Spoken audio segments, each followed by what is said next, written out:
I was 64 years old the morning my daughter-in-law slapped me across the face in front of my entire neighborhood.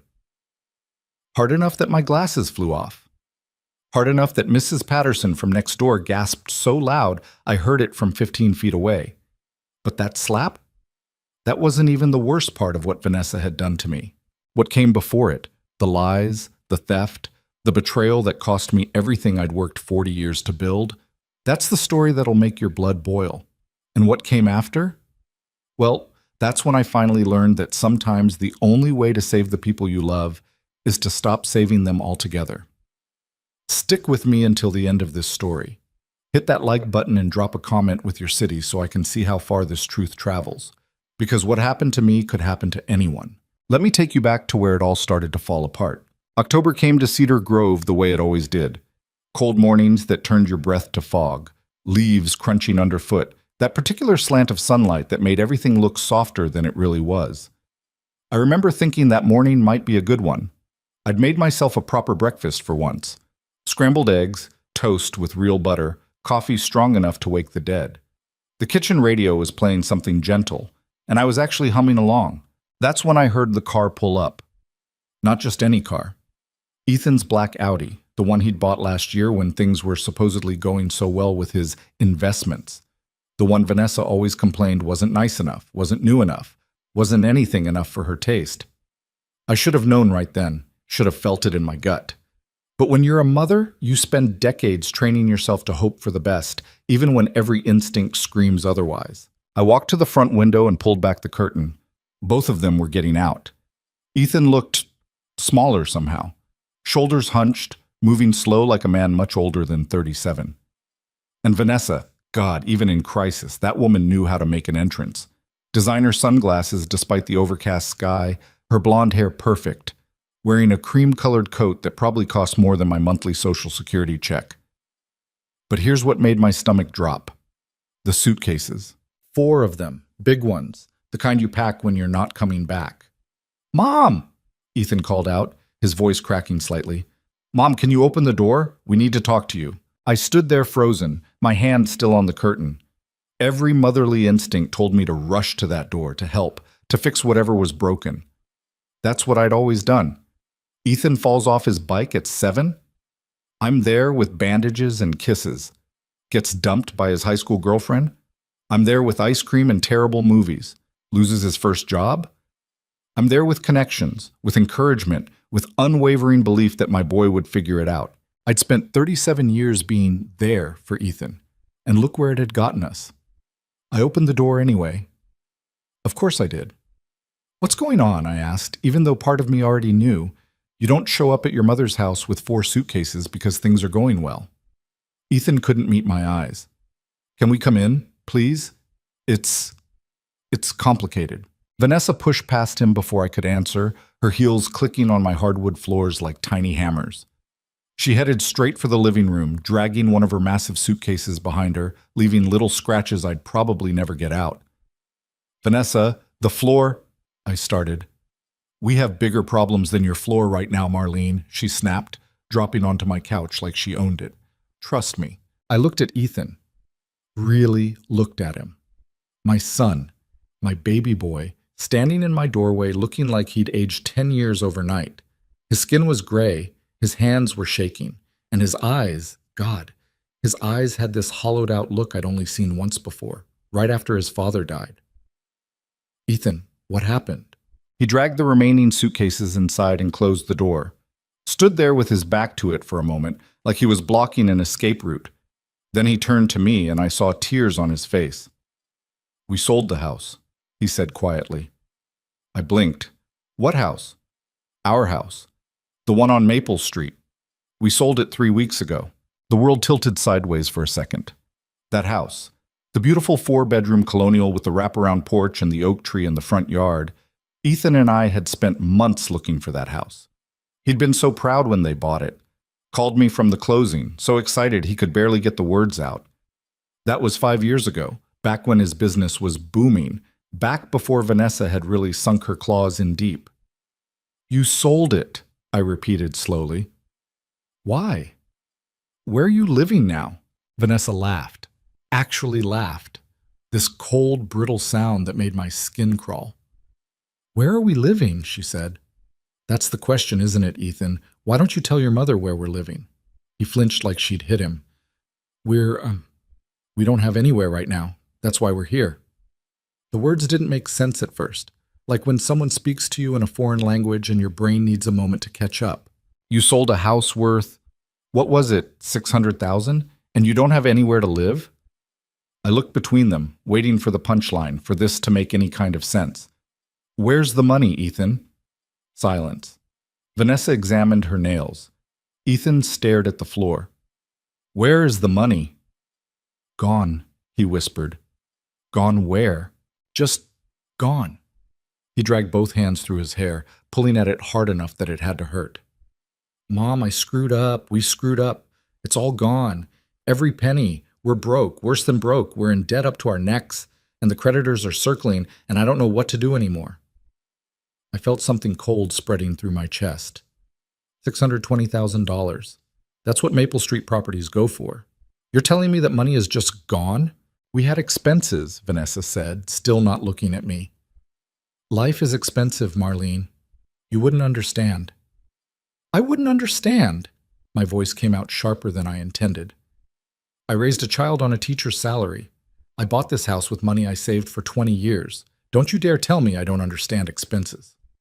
"Well, maybe if you'd lived a little instead of pinching every penny." "Vanessa, don't." Ethan's voice was tired, defeated. "Just don't." But she was on a roll now, standing up, that designer coat swirling around her like she was in some kind of movie. "Your mother needs to understand that we're in crisis here. We need help.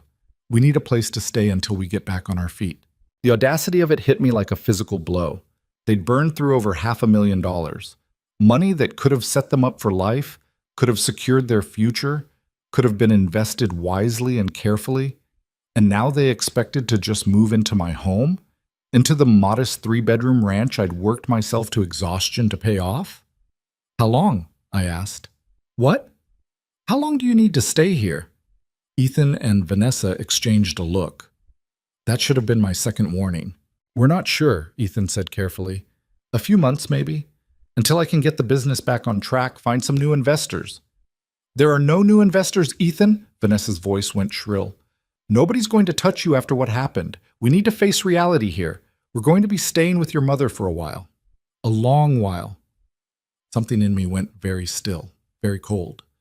"No," I said. They both stared at me. "No?" "No. You're not moving in here."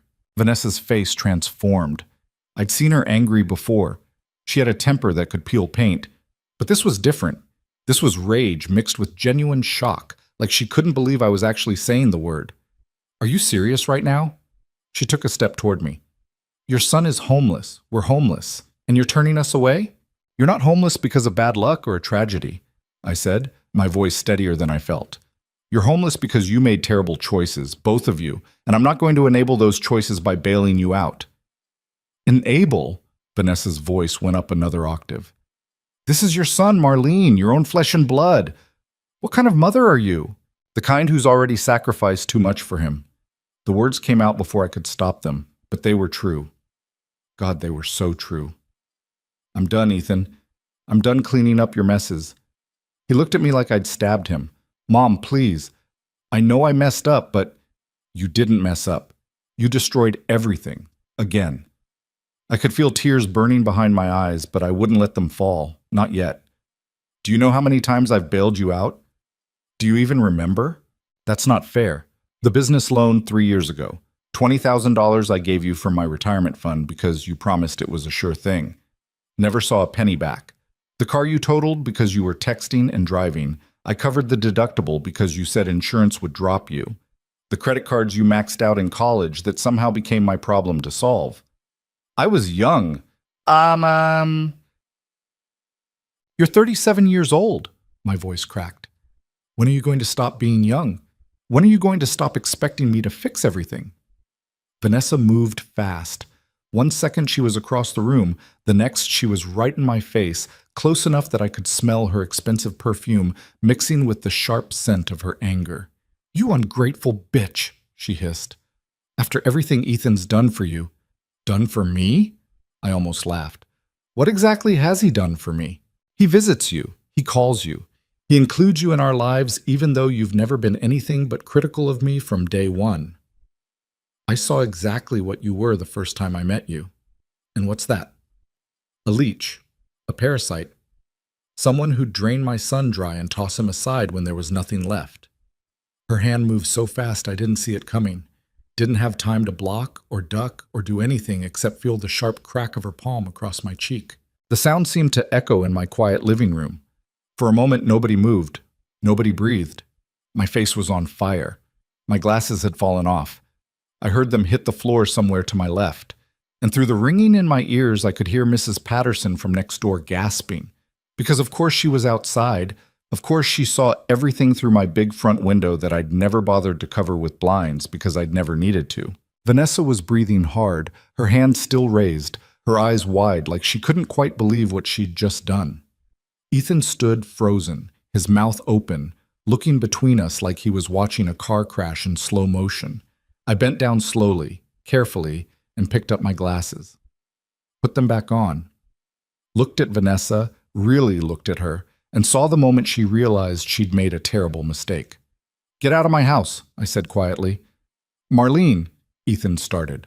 "Both of you, get out, now. We have nowhere to go." Vanessa's voice was desperate now, panicky. "You can't just throw us out on the street." "Watch me." I walked to the door and opened it wide. Mrs. Patterson was still standing in her yard, phone in hand. Other neighbors were starting to emerge, Mr. Chen from across the street, the Rodriguez family 2 houses down.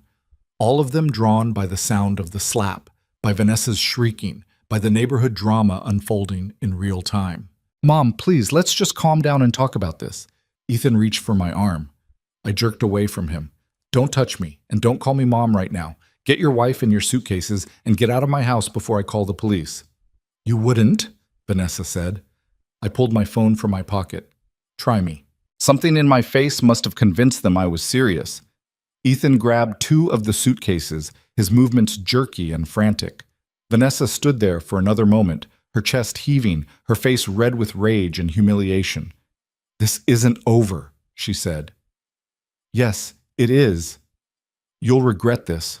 When Ethan ends up on the street, when he's sleeping in his car, when he has nothing and no one because his own mother turned him away, you'll regret this." "The only thing I regret," I said, my voice shaking now, "is not doing this sooner." They left, dragged their expensive suitcases down my front walk while the neighbors watched. Got in the Audi they somehow still had despite being broke, and drove away. I stood in my doorway until they turned the corner and disappeared. Then I closed the door, locked it, and slid down to the floor. That's when the tears came, hot and angry and scared, because I'd just turned away my only child, because I'd done the thing every mother fears. I'd said no when he needed help. Because despite everything, despite the years of disappointment and broken promises and manipulation, he was still my son, still my baby. And I'd just told him to leave. I don't know how long I sat there on the floor of my entryway, crying into my hands. Could have been 5 minutes, could have been an hour. Time felt weird and stretchy, like reality had bent somehow. Eventually, the doorbell rang. I almost didn't answer it, almost stayed there on the floor, hoping whoever it was would go away. But something made me get up, made me wipe my face, and open the door. Mrs. Patterson stood on my porch, holding a casserole dish. "I made too much," she said simply. "Thought you might want some dinner." We both knew she was lying. Mrs. Patterson never made too much of anything. She was a precise cook, measured everything to the gram. "Thank you," I whispered. She handed me the dish, warm through my hands, and then did something unexpected. She reached out and squeezed my shoulder. "You did the right thing," she said quietly. "I know it doesn't feel like it right now, but you did." Then she left, and I was alone again with my thoughts and my fear and the slowly cooling casserole. I didn't eat that night. Couldn't. My stomach was in knots, my mind racing through every possible scenario. Where would they go? What would they do? Was Ethan safe? Was he sleeping in his car like Vanessa had threatened? Around 10 p.m., my phone rang. Ethan's name lit up the screen. I stared at it for 3 rings before I answered. "Mom?" His voice was small, broken. "Where are you?" "Motel 6 off Highway 9. We used the credit card. It's almost maxed out, but we got a room for tonight." Relief and anger warred in my chest. "Good." Silence on the line. Then, "I'm sorry for all of it, for bringing her to your door, for asking you to fix my mistakes, for everything. I know you are. Are you really not going to help us?" The question hurt worse than Vanessa's slap. "I can't keep doing this, Ethan. I can't keep sacrificing my future to pay for your bad decisions." "It's not all bad decisions. Some of it was just bad luck. The investments." "Stop." I closed my eyes. "Please stop lying to me. Stop lying to yourself. What happened to the house money wasn't bad luck. It was choices. And until you're ready to own that, until you're ready to stop blaming everything and everyone else, I can't help you." "So that's it? You're just done with me?" "I'm done enabling you. That's not the same thing." He was crying now. I could hear it in his breathing. "I don't know what to do, Mom. I'm so lost. Everything's falling apart, and I don't know how to fix it." Every instinct screamed at me to cave, to tell him to come home, to promise everything would be okay. Instead, I said, "Then figure it out. You're a grown man, Ethan. It's time you started acting like one." I hung up before he could respond, before I could change my mind. Sleep didn't come easy that night. I lay in bed staring at the ceiling, replaying the day over and over. The slap, the suitcases, Vanessa's face twisted with rage, Ethan's broken expression. Around 3 a.m., I gave up and went to my office, started sorting through old papers, looking for anything that might give me some clarity, some direction. That's when I found it. Tucked in a folder labeled House Documents, shoved in the back of my filing cabinet, a loan agreement, dated 6 years ago. $40,000 lent to Ethan Carter for the purpose of down payment assistance on the Maple Street property. I'd forgotten about it, completely forgotten. Ethan had come to me, so excited about the house, so desperate to make the down payment work. Vanessa had been pregnant at the time, or at least that's what they'd said. Turned out to be a false alarm, or maybe just another lie. But I'd written that check because I believed in him, believed he'd pay me back once the business took off. The agreement was clear. Loan to be repaid within 5 years, with interest. 5 years had come and gone. And Ethan had sold that house, the house my money had helped him buy, without ever paying me back a single dollar. More than that, he'd sold it without even telling me, without giving me a chance to collect what I was owed. I sat there in my office, the paper shaking in my hands, as the full weight of the betrayal settled over me. He hadn't just failed to pay me back. He deliberately cut me out, sold the asset that secured my loan and pocketed the money. My money. The sky was starting to lighten outside my window when I finally picked up the phone and called Victor Hale. Victor had been my lawyer for 20 years, handled my will, my property documents, the estate stuff after my husband died. He was expensive but thorough. And more importantly, he didn't take any bullshit. "Marlene," his voice was groggy. "It's 5 a.m. I need to sue my son." That woke him up. "What?" "I have a loan agreement, $40,000. He sold the house that secured it without paying me back. I want every penny, Victor. Every single penny he owes me. Are you sure about this?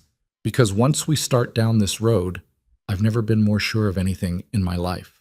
There was a long pause, then, "Okay, come to my office Monday morning, bring all the documentation you have. And Marlene, be prepared. This is going to get ugly." It already is ugly. I spent the weekend gathering evidence. Bank statements showing the original $40,000 transfer. Emails from Ethan promising to pay me back. The loan agreement with both our signatures. Property records showing the sale of the Maple Street house 3 weeks ago for $620,000. The more I dug, the angrier I got. This wasn't just about the money. Though God knows I needed that money, needed it for my retirement, for medical bills, for the uncertain future that loomed ahead. This was about respect, about being treated like an ATM instead of a mother, about watching my son choose a woman who'd slapped me over the person who'd raised him, loved him, sacrificed for him. Monday morning came cold and gray. I dressed carefully. My good Navy suit, the one I'd bought for court appearances back when I was teaching and had to testify about troubled students. I wanted to look serious, professional. Not like a heartbroken mother, but like a woman who meant business. Victor's office was downtown, in one of those old converted houses that lawyers and dentists seem to love. His receptionist, Amanda, looked surprised to see me. "Mrs. Carter, Mr. Hale said you'd be coming in. Go right back." Victor was waiting, coffee already poured. He'd aged since I'd seen him last. More gray in his hair, deeper lines around his eyes, but his gaze was still sharp. "Show me what you've got," he said. I laid it all out. Every document, every email, every piece of evidence I'd collected.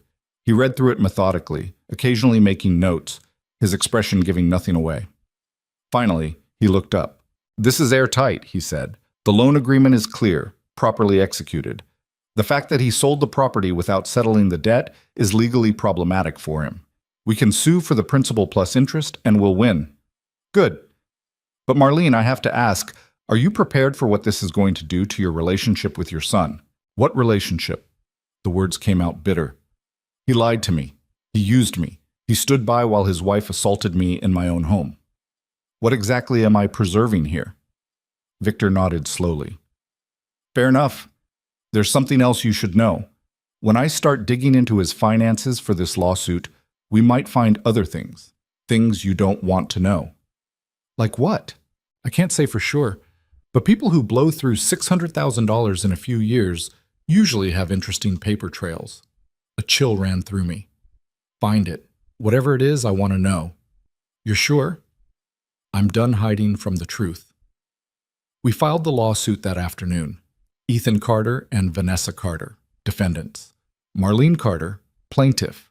Claim, breach of loan agreement, $40,000 plus interest and legal fees. The papers were served 2 days later. Ethan called me 17 times that day. I didn't answer. Couldn't trust myself to talk to him without either crying or screaming. He showed up at my door instead.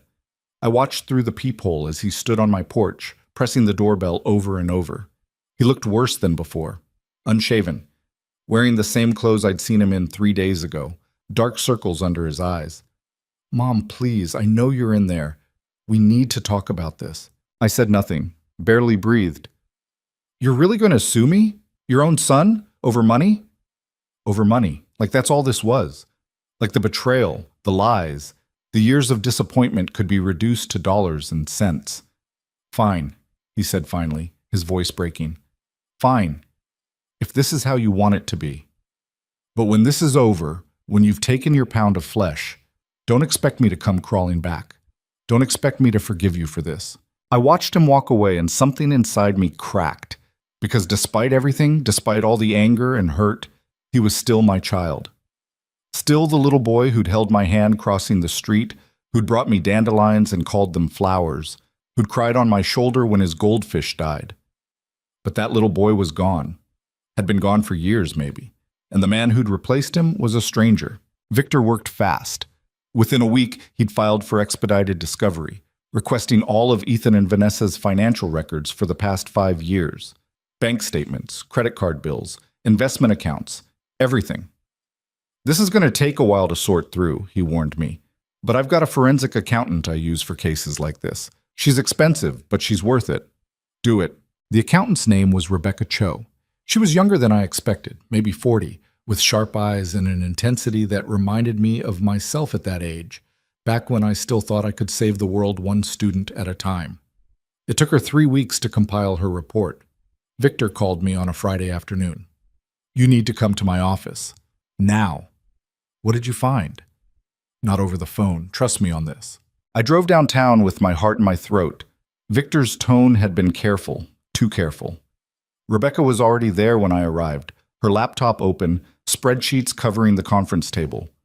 "Mrs. Carter," she said, standing to shake my hand. "Please sit down." I sat, looked between her and Victor. "Just tell me." Rebecca opened a folder. "In the past 5 years, your son and daughter-in-law spent approximately $680,000. My breath caught. "More than the house?" "Significantly more. The house sale was $620,000. The remainder came from business assets, personal loans, credit cards, and," she glanced at Victor, "the loan from you." "On what? What could they possibly spend that much money on?" She pulled out a spreadsheet. Would you like the breakdown? I nodded, not trusting my voice. Luxury vacations, $127,000. Designer clothing and jewelry, $89,000. Fine dining and entertainment, $43,000. Cars, plural, $156,000. Gambling losses, $71,000. She paused. And then there are the investments. Ethan said the investments failed. Some of them did, but that's not the interesting part. Rebecca pulled up another document. Your daughter-in-law, Vanessa, has been the primary account holder on several investment accounts, accounts that your son doesn't appear to have access to or even knowledge of. What kind of accounts? Cryptocurrency, penny stocks, day trading platforms, all high-risk, high-reward ventures. And over the past 3 years, she's withdrawn approximately $184,000 from these accounts. Cash withdrawals, small enough to avoid reporting requirements, but they add up. The room felt too small suddenly, too hot. $184,000? Where did it go? Rebecca and Victor exchanged another look. We don't know yet, Victor said carefully, but I've got investigators looking into it. Marlene, there's something else. What? Vanessa has a separate phone number. A burner, basically. We found records of calls and texts to the same number repeatedly over the past 2 years, always when Ethan was away on business trips. The implication hung in the air. You think she's having an affair? I think it's possible. I sat back in my chair, my mind reeling. All those shopping trips, all those spa days and girls' weekends and charity events. All of it funded by money she'd stolen, hidden, diverted from my son while he worked himself to exhaustion trying to keep them afloat. Can you find out who the number belongs to? I asked. Already working on it, Rebecca said. But these things take time. I have time. I left Victor's office with a copy of Rebecca's report and a growing sense of dread. Because this wasn't just about money anymore. This was about a woman who'd systematically destroyed my son's life while he was too in love or too stupid to see it. That night, I did something I hadn't done in years. I got down on my knees beside my bed and I tried to pray. Not to God exactly. I'd lost that particular faith when my husband died and left me alone to raise a teenager. But to the universe, maybe. To karma. To whatever force might be listening. I prayed that the truth would come out. That Ethan would finally see what Vanessa really was. That somehow, some way, my son would find his way back to the man I'd raised him to be. And I prayed for the strength to see this through. Because I had a feeling we were just getting started. The revelation came 3 weeks later. Victor called me at 8 in the morning. We have a name. I sat up in bed. The phone number? His name is Marcus Sutton, 46 years old, married, CEO of Sutton Financial Group. My stomach dropped. Married? Very. Wife, 3 kids, big house in the suburbs. And according to our investigator, he's been having a relationship with Vanessa for at least 2 years, maybe longer. Does Ethan know?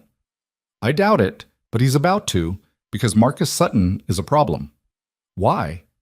Because he's one of the fake investors Vanessa told Ethan about. She convinced your son to put $50,000 into what she claimed was a sure-thing real estate deal. The deal was real, but the money didn't go where Ethan thought it did. Where did it go? Into an LLC owned by Vanessa and Marcus. They've been running a small-scale investment scam for years. Nothing big enough to attract federal attention, but big enough to bilk people out of serious money. Your son isn't their only victim. I felt sick. So she's been stealing from him and using it to fund a scam with her lover? That's what it looks like, yes. We need to tell him. Marlene, are you sure? Because once he knows, he needs to know. Whatever happens between us, however angry he is about the lawsuit, he deserves to know what she's really been doing. Victor was quiet for a moment. Okay, but we tell him carefully, with evidence, and we do it in a controlled environment. My office, maybe, with you there if you want. I want. We arranged it for the following Tuesday. Victor reached out to Ethan's current lawyer, some public defender type who was clearly in over his head, and set up what he called a settlement discussion. Neutral ground. Just the facts. Ethan showed up alone. Vanessa apparently was too upset to attend. That should have been my first clue she knew something was coming. He looked terrible. Weight loss I could see even in his loose clothes, skin sallow, eyes hollow. This wasn't the confident young man who'd once run a successful consulting business. This was someone broken down to nothing. He wouldn't look at me when he entered the conference room, just nodded at Victor and his lawyer and took a seat as far from me as possible. "Thank you for coming," Victor began. "I know this situation is difficult for everyone, but some new information has come to light that I believe you need to be aware of, Mr. Carter." Ethan's jaw tightened. "If this is about the loan, I already told my lawyer I don't have the money right now.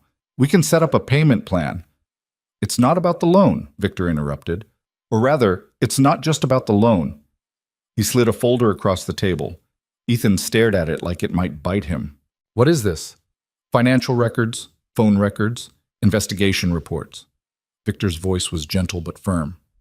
"Mr. Carter, I need you to look at these carefully." Ethan opened the folder, started reading. I watched his face as comprehension dawned.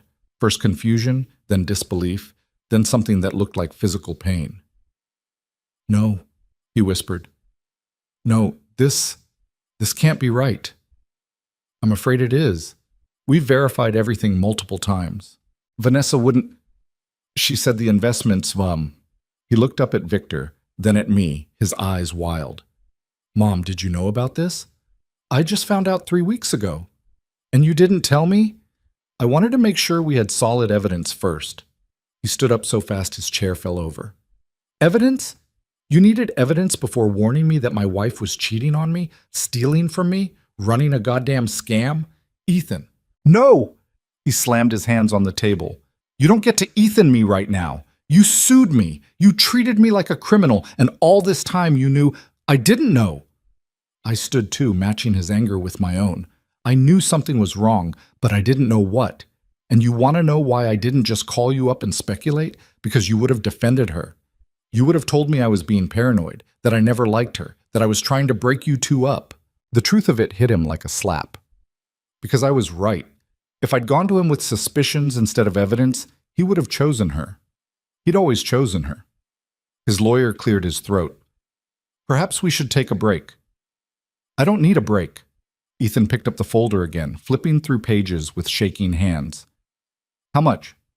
How much did she steal?" "It's hard to calculate exactly," Rebecca said quietly from her corner of the room. "But conservatively? About $200,000 over the past 3 years. Ethan made a sound like someone had punched him in the stomach. He sat back down, or maybe his legs just gave out. "The house money," he said hoarsely. "The money from selling the house. Did she?" "We believe so. At least a significant portion of it." "Where?" "We're still tracking that, but based on the patterns, likely into offshore accounts or cryptocurrency wallets she controls." He put his head in his hands. For a long moment, nobody spoke. The only sound was Ethan's ragged breathing. "I should have known," he finally said. "All the signs were there. The separate accounts she said were for surprise gifts. The shopping trips that never quite added up. The way she'd get defensive if I asked too many questions about where money was going." He laughed, bitter and broken. "I thought I was being a good husband, trusting, supportive. I was just being a goddamn fool. I wanted to go to him, wanted to put my arms around him like I used to when he was small and the world hurt too much. But there was still too much between us. Too much damage." "What do I do now?" he asked, looking at Victor. "How do I fix this?" "First, you divorce her. Immediately. We can file paperwork this afternoon citing fraud and infidelity. And then? Then we go after her. Legally, criminally, if possible. We freeze whatever assets we can find, we cooperate with any fraud investigations, and we try to recover what we can of your money." "Our money," Ethan said quietly, looking at me for the first time. "It's not just my money she stole. It's yours too.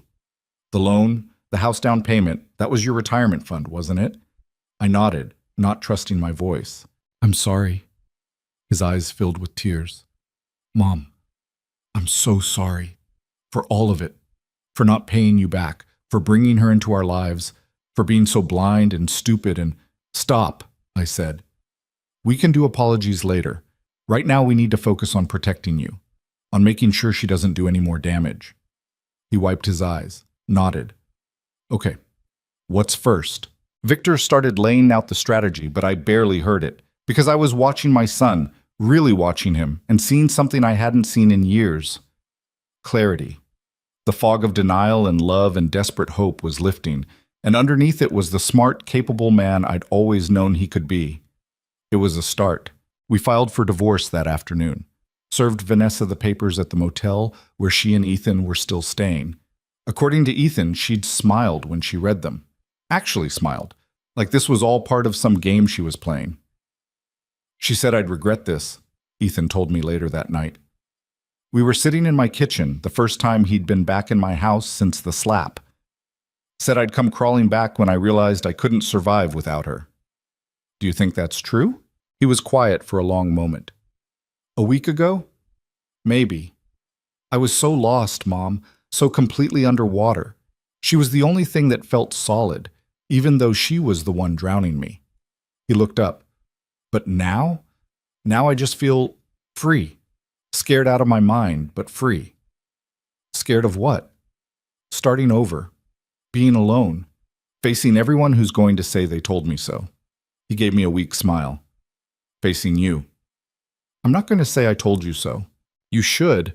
You warned me about her from the beginning. You were in love. Or what you thought was love. I couldn't have talked you out of it even if I'd tried. He reached across the table and took my hand. I know you're still suing me. I know we still have to work through all that, but can we try to figure this out? Together? I squeezed his hand. Yeah, we can try. It wasn't forgiveness, not yet. We had too far to go for that. But it was a beginning, and sometimes that's all you get. The next morning, I woke up to 17 missed calls. Not from Ethan this time, from Vanessa. I sat at my kitchen table staring at my phone like it was a live snake.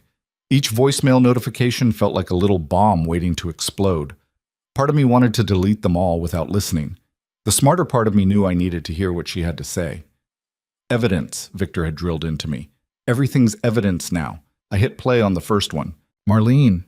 Her voice was syrup sweet, so fake I could practically see her practice smile through the phone. I know we got off on the wrong foot yesterday. I shouldn't have lost my temper like that. I'm under so much stress right now, you understand. Why don't we meet for coffee? Just us girls. We can work this out like adults. I deleted it and moved to the next. Marlene, it's me again.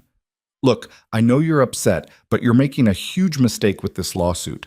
Ethan's devastated. You're tearing this family apart over money. Is that really what you want? Call me back, please. The third one was less friendly. You know what? Fine, ignore me. But you should know that Ethan's falling apart without me. He can barely function. If something happens to him, that's on you. You're supposed to be his mother, but all you care about is your precious $40,000. What kind of person does that make you? By the seventh message, the mask had completely slipped. You miserable old bitch. You think you're so righteous, so perfect. You have no idea what I'm capable of. No idea what I know about your precious son. Keep pushing me, and I'll make sure everyone finds out exactly what kind of man Ethan really is. Every dirty secret, every mistake, I'll burn him to the ground, and you right along with him. I saved that one, sent a copy to Victor immediately. His response came within minutes. File a police report. Now. This is harassment and a potential threat. But I didn't need to. Because that afternoon, Officer Mendez showed up at my door with a different kind of paperwork. Mrs. Carter, I'm here about the assault complaint you filed last week. I'd almost forgotten. The slap felt like it happened months ago instead of days. Come in, I said, stepping aside. Officer Mendez was younger than I expected, maybe early 30s, with kind eyes that reminded me of one of my former students. She sat on my couch and pulled out a notebook. I need you to walk me through exactly what happened on October 15th, she said. Take your time. Every detail matters. So I told her about Ethan and Vanessa showing up with suitcases, about the confession that they'd blown through over $500,000, about refusing to let them move in, about Vanessa's hand connecting with my face hard enough to knock my glasses off. Did anyone witness the assault? Officer Mendez asked. My neighbor, Mrs. Patterson, and probably half the street. My front window doesn't have curtains. She made notes. And after the incident? Any contact from Mrs. Vanessa Carter? I showed her my phone. Let her listen to the voicemails, especially that last one. Her expression hardened. Mrs. Carter, I'm going to be honest with you. The assault charge alone is relatively minor. Simple assault, probably a fine and probation if we even get a conviction. But these voicemails, especially the threatening one, that's a different story. That's harassment, possibly criminal intimidation. What does that mean? It means we have grounds for a restraining order at minimum. And depending on what she meant by making sure everyone finds out, if she's threatening to release private information, defame him publicly, anything like that, we might be looking at additional charges. Hope flickered in my chest. So you can arrest her? We can bring her in for questioning, get her on record, build a case. She paused. But I need you to understand something. People like this, they don't go quietly. Filing these charges is going to make her angrier. Things might get worse before they get better. They're already worse. How much worse can they get? Officer Mendez gave me a look that said I really didn't want to know the answer to that question. She left with copies of everything, the voicemails, photos of my bruised cheek that I'd taken that first night, Mrs. Patterson's witness statement that she'd already prepared without me even asking. Within 48 hours, Vanessa was served with a temporary restraining order and a summons to appear in court on the assault charges. Ethan called me that night, his voice tight with something I couldn't quite identify. Anger? Fear? Both? Mom, what did you do? I pressed charges like I said I would. She's losing her mind. He stopped, started again. She's scaring me, Mom. My blood went cold. What do you mean scaring you? Ethan, are you safe? I don't know. She keeps saying things about how everyone's going to pay, how she's not going down alone. She's been on her phone constantly, talking to people I don't know. And today she went out for 3 hours and wouldn't tell me where. Where are you right now? Still at the motel, but I'm in a different room. I moved my stuff while she was gone. Good. That's good. My mind was racing. Listen to me. You need to be careful. Victor says she's dangerous. Victor, he laughed, but there was no humor in it. Your lawyer thinks he knows my wife better than I do? He knows what the evidence shows. And what it shows is someone who's been lying and stealing and manipulating for years. Someone who's capable of a lot more than you think. Silence. Then quietly, I saw her bank statements today, the ones from her private accounts. How did you? She left her laptop open. I know I shouldn't have looked, but I couldn't help it. Mom, there's money I never knew about, accounts in her name only, and transactions. So many transactions I don't understand. Payments to people, transfers to offshore accounts, cryptocurrency purchases. Did you take screenshots? Yeah, I sent them to myself before she got back. Send them to Victor, tonight. Everything you have. She's gonna know I went through her stuff. She's already planning to destroy you, Ethan. What does it matter if she knows you fought back? Another long silence. You're right. I'll send them now. He hung up, and I sat there in my quiet house, feeling the weight of what we'd set in motion. This wasn't just about getting my money back anymore. This wasn't even just about holding Vanessa accountable for the slap. This had become something bigger, darker, more dangerous than any of us had anticipated. Victor called the next morning. We need to meet. Today. I've been going through the files Ethan sent over, and Marlene, this is bad. Worse than we thought. I drove to his office through rain that felt appropriate for the mood. The sky was the color of old bruises, and the wind kept trying to rip my umbrella inside out. Victor was waiting with Rebecca and someone new, a man in his 50s with sharp features and sharper eyes. Marlene Carter, this is Detective James Rodriguez with the Financial Crimes Unit, Victor said. I called him in after reviewing the new evidence. My stomach dropped. Financial crimes? I thought this was a civil matter. It was, Detective Rodriguez said, gesturing for me to sit. But what your daughter-in-law has been doing goes beyond civil fraud. Mrs. Carter, based on the documents we've reviewed, Vanessa Carter appears to be running a sophisticated money laundering operation. The words didn't make sense at first. Money laundering was something that happened in movies, in organized crime stories, not in suburban marriages. I don't understand, I said. She's just a shopaholic who spent too much money. That's what she wanted everyone to think. Rebecca pulled up a spreadsheet on her laptop. But look at the pattern. She'd receive large deposits from Marcus Sutton's shell companies, money that came from their fake investment scams. Then she'd break it up into smaller amounts and run it through legitimate-seeming businesses. A boutique consulting firm she supposedly ran. online sales of luxury goods, cryptocurrency exchanges. She was cleaning dirty money, Detective Rodriguez said. And your son's accounts, his business, the house sale, all of it gave her legitimate channels to move funds without raising red flags. I felt sick. How much are we talking about? Best estimate? She's laundered close to $1.2 million over the past 4 years. The number was so large it didn't feel real. Where did it all come from? That's what we're trying to determine. But it appears Marcus Sutton is part of a larger network. They'd target wealthy individuals, sell them on fake investment opportunities, collect the money, then use people like Vanessa to clean it before moving it offshore. People like Vanessa, I repeated. You mean there are others? We believe so. She's not the only one. He leaned forward. Mrs. Carter, I'm going to be straight with you. Your son is in a very dangerous position right now. If Vanessa thinks he's going to cooperate with law enforcement, if she thinks he knows too much, you think she'd hurt him? I think people involved in operations like this don't leave loose ends. And right now your son is a very big loose end. My hands were shaking. What do we do? First we get him somewhere safe, away from her, away from that motel. Does he have anywhere he can go? I thought of my modest house, my quiet street, my spare bedroom that still had Ethan's old baseball posters on the walls. He can come home, I said. He can stay with me. Victor touched my arm. Marlene, are you sure?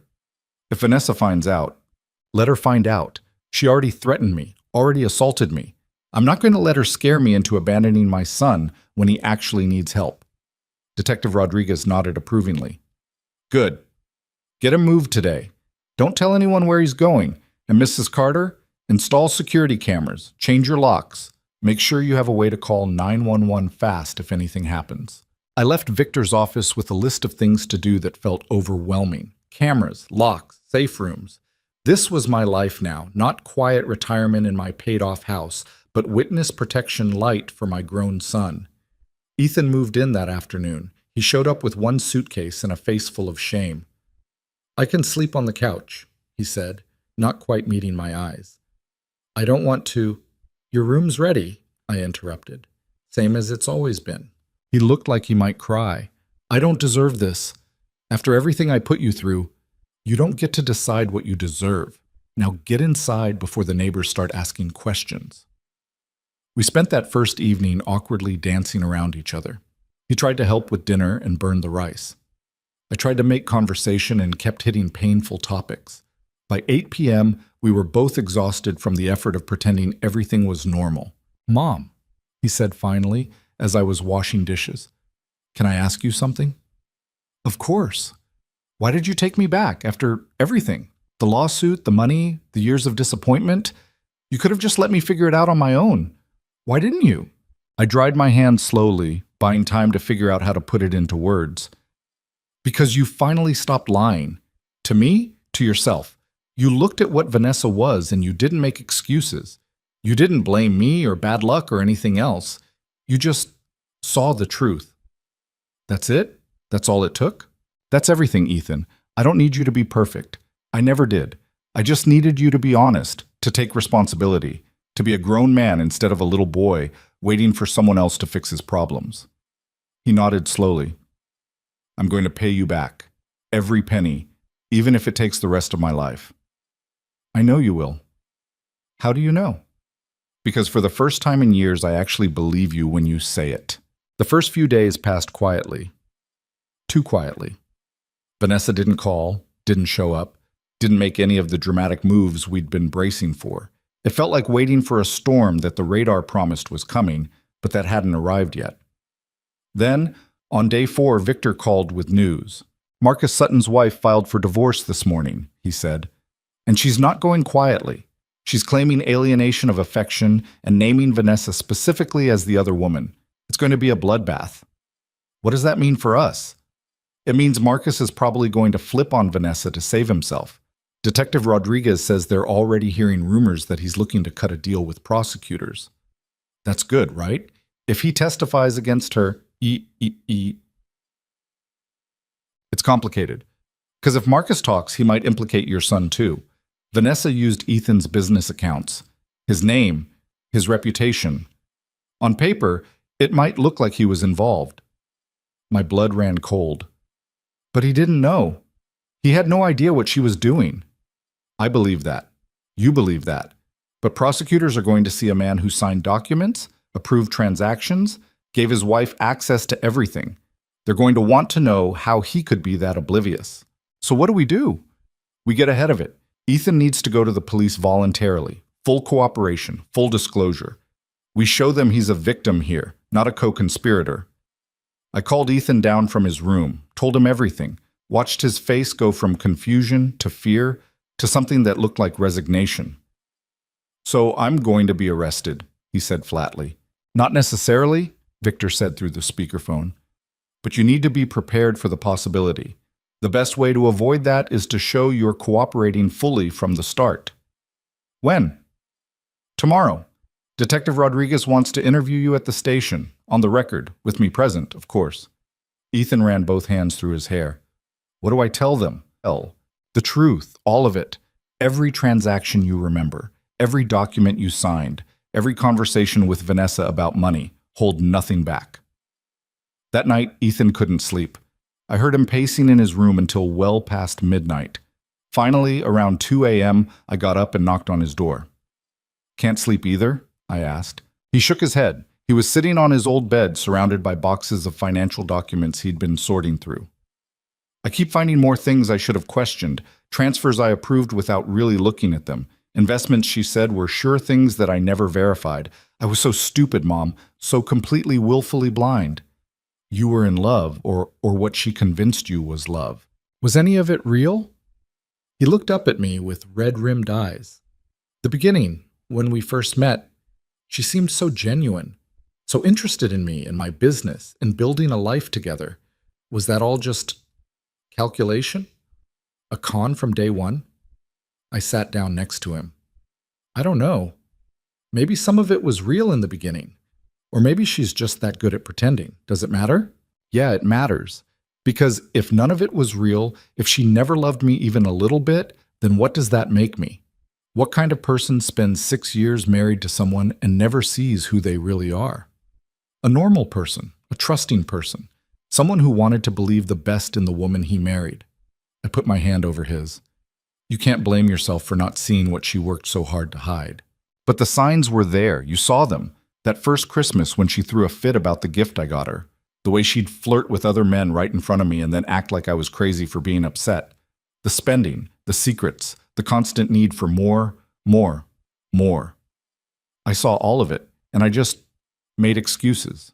Because that's what abusers do, Ethan. They make you doubt your own reality. They make you feel like you're the problem, like you're not enough, like if you just tried harder or loved better or gave more, everything would be fine. I squeezed his hand. She didn't just steal your money. She stole your confidence, your judgment, your ability to trust yourself. That's not something you're stupid for falling for. That's something she's very, very good at doing. He was crying now. Not dramatic sobs, just quiet tears that he didn't bother to wipe away. I'm scared, Mom. About tomorrow. About what they're going to ask me. About what happens if they don't believe I didn't know. Victor will be there. I'll be there. And you're going to tell the truth. That's all you can do. What if the truth isn't enough? I didn't have an answer for that, so I just sat with him in his childhood bedroom, surrounded by evidence of all his mistakes, and we waited together for morning to come. The police station was exactly as depressing as I'd imagined. Fluorescent lights that made everyone look sick. Plastic chairs that were somehow both too hard and too sticky. The smell of bad coffee and stress sweat that probably never came out of the walls. Detective Rodriguez met us in the lobby. He was more gentle than I expected, shaking Ethan's hand and thanking him for coming in voluntarily. We're going to record this interview, he explained as he led us to a small room with a table and a camera mounted in the corner. Everything on the record. Your lawyer's here, so if you need to stop at any time, just say so. Understood? Ethan nodded. He looked like he might throw up. The interview lasted 4 hours. Detective Rodriguez asked about everything. When Ethan first met Vanessa, how their finances were structured, every business deal she'd convinced him to invest in, every signature he'd put on documents he hadn't fully read. Other officers came and went, bringing in boxes of evidence, asking follow-up questions, cross-referencing dates and amounts. I sat in the observation room next door, watching through one-way glass, my heart breaking with every answer Ethan gave. Because the picture that emerged wasn't of a criminal. It was of a man who'd been systematically manipulated and drained by someone he trusted completely. She said it was a real estate investment consortium, Ethan was saying, his voice hoarse from talking. She showed me glossy brochures, financial projections that looked legitimate, said her friend Marcus was the principal investor and it was an exclusive opportunity. I asked to meet him, but she said he was out of the country. Sent his regards, wanted to get the paperwork signed before he got back. And you didn't think that was suspicious? Detective Rodriguez asked. Not accusatory, just curious. I thought my wife wouldn't lie to me about something that big. I thought... He stopped, swallowed hard.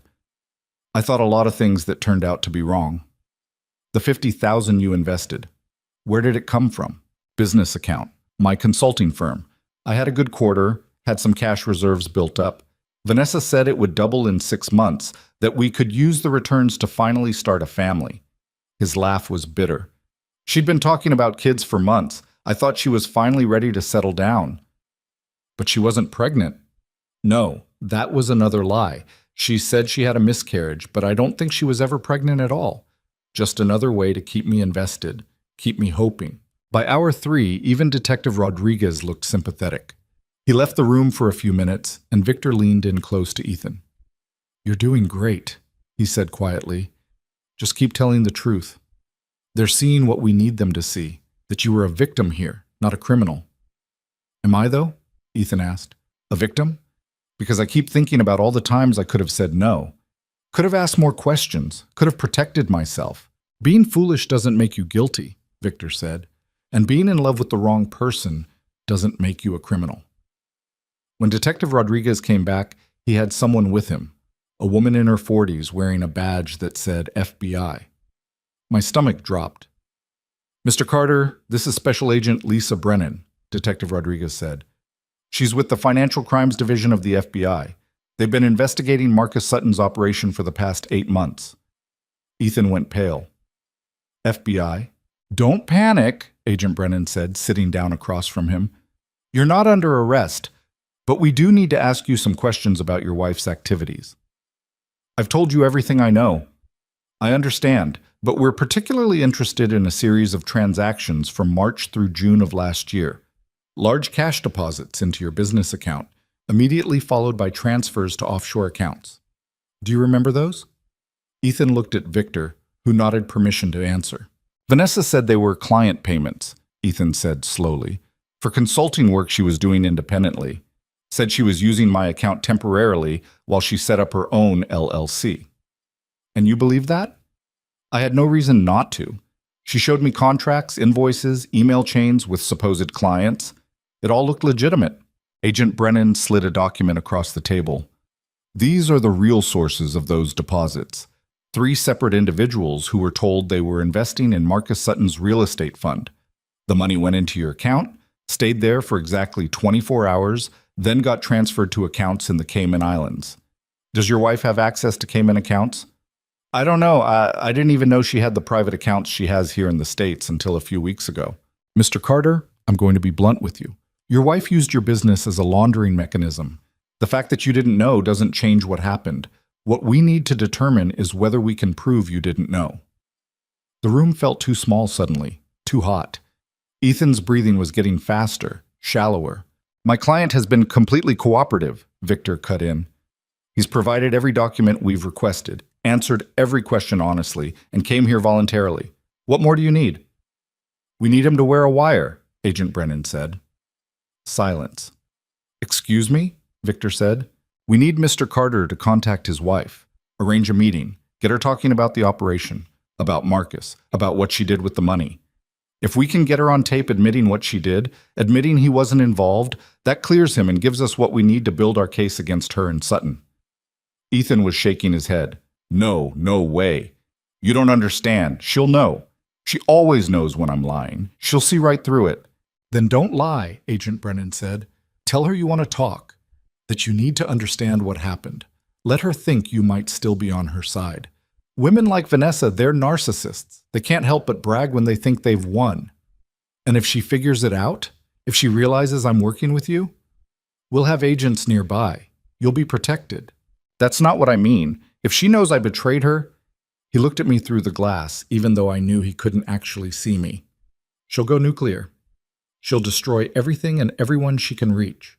My mother, my reputation, whatever's left of my life. She's not going to go down quietly. Which is exactly why we need this on tape, Agent Brennan said. Right now, she thinks she's untouchable. She thinks she's smarter than all of us. Give her enough rope, and she'll hang herself. Victor called for a break. He and Ethan came out to the observation room where I was waiting. Mom, what do I do? Ethan asked. I can't tell you that, I said. This is too big, too dangerous. If I don't do it, they might charge me too. You heard her. They need to prove I didn't know. How am I supposed to prove a negative? And if you do it, and Vanessa figures it out? I grabbed his hands. Ethan, I just got you back. I can't lose you because we pushed too hard. We're out of soft options, Marlene, Victor said quietly. The FBI is involved now. This is way beyond our civil lawsuit. If they decide Ethan was complicit, all the cooperation in the world won't save him. Ethan pulled his hands from mine and walked to the window. Stood there staring out at the parking lot for a long moment. She slapped you, he said finally. She hit my mother in the face and I did nothing. I was so scared of losing her, so desperate to believe it was all some misunderstanding, that I let her assault you and just stood there. Ethan. No, let me finish. He turned around. I've let her get away with everything for 6 years. Every lie, every manipulation, every warning sign I ignored because I didn't want to face the truth. Well, I'm facing it now, and I'm done being scared of her. He walked back to the interview room. Victor and I followed. I'll do it, Ethan told Agent Brennan. I'll wear the wire. She smiled, not a friendly smile, a hunter's smile. Good, let's get you set up. They brought in equipment, a tiny microphone that clipped inside his shirt, a recording device that fit in his pocket, a panic button disguised as a key fob. Agent Brennan walked him through the protocols, the safe words, the signals if things went wrong. Call her tonight, she instructed. Keep it casual. Tell her you want to meet somewhere public, a coffee shop, a park, somewhere with witnesses, but also somewhere you can have a private conversation. What do I say? Tell her you miss her. Tell her you're confused. Tell her you need to understand what really happened. Let her lead the conversation. Don't push for information. That'll make her suspicious. Just let her talk. And if she doesn't take the bait, then we try again and again until she does. Agent Brennan's expression softened slightly. I know this is hard, Mr. Carter, but you're doing the right thing. We left the station around 6 p.m. Ethan was quiet on the drive home, staring out the window at the passing streets. You don't have to do this, I said. Yeah, I do. There might be other ways, bae. Mom, stop. I've made my choice. He looked at me. For once in my life, I'm going to do the hard thing instead of the easy thing. I'm going to stop running from consequences and face them head on. Isn't that what you've been wanting me to do? Not if it puts you in danger. I'm already in danger. We both are. The only way out is through. That night, after dinner that neither of us ate, Ethan went to his room to make the call. I sat in the living room pretending to read a book while actually straining to hear anything from upstairs. I heard his voice muffled through the floor. Couldn't make out words, but I caught the tone. Nervous, hesitant, almost pleading. The conversation lasted about 10 minutes, then silence. He came downstairs looking drained. Well, I asked. She's going to meet me. Tomorrow afternoon at Riverside Park, 2 p.m. He sank onto the couch. She sounded happy, like she thought I was finally coming around, coming back to her. Maybe that's good. Means she doesn't suspect anything. Or maybe she's planning something. She's always 3 steps ahead, Mom. What if this is a trap? The FBI will be there. You'll be protected. Will I? He laughed without humor. Because Vanessa's gotten away with everything so far. She's smarter than the police, smarter than the FBI, smarter than all of us. What makes you think this time will be different? I didn't have an answer. So I just sat with him. 2 people who'd been burned too many times to fully believe in justice anymore. And we waited for tomorrow to come. The next morning, Agent Brennan and 2 other agents came to the house to wire Ethan up properly. They ran tests, checked audio quality, went over the plan one more time. Remember, Agent Brennan said, let her do the talking. You're there to listen, to understand, to maybe, just maybe, consider taking her back. That's what she wants to believe. That's her weakness. What if she asks me to do something, to help her somehow? Don't commit to anything. Stay vague. Say you need time to think. We just need her talking about what she's done. That's all. At 1:30, Ethan got ready to leave. He stood in my entryway, looking younger than his 37 years, and I saw echoes of every nervous moment of his childhood. First day of school, first date, first job interview. I'm proud of you, I said. He hugged me tight. If something goes wrong, nothing's going to go wrong. But if it does, I need you to know that I'm sorry for all of it. For wasting so much time, for being such a disappointment, for... Stop. I pulled back and looked him in the eye. You were never a disappointment. Frustrating? Yes. Foolish sometimes? Absolutely. But never a disappointment. You're my son, and I love you. Nothing Vanessa did or said or made you believe changes that. He nodded, not trusting himself to speak. Then he left. I watched his car pull away, my heart in my throat, and wondered if I'd just sent my son into a trap we couldn't escape. Agent Brennan called me at 2:15. He's there, made contact, audio's coming through clean. Can I hear it? Not protocol, but hold on.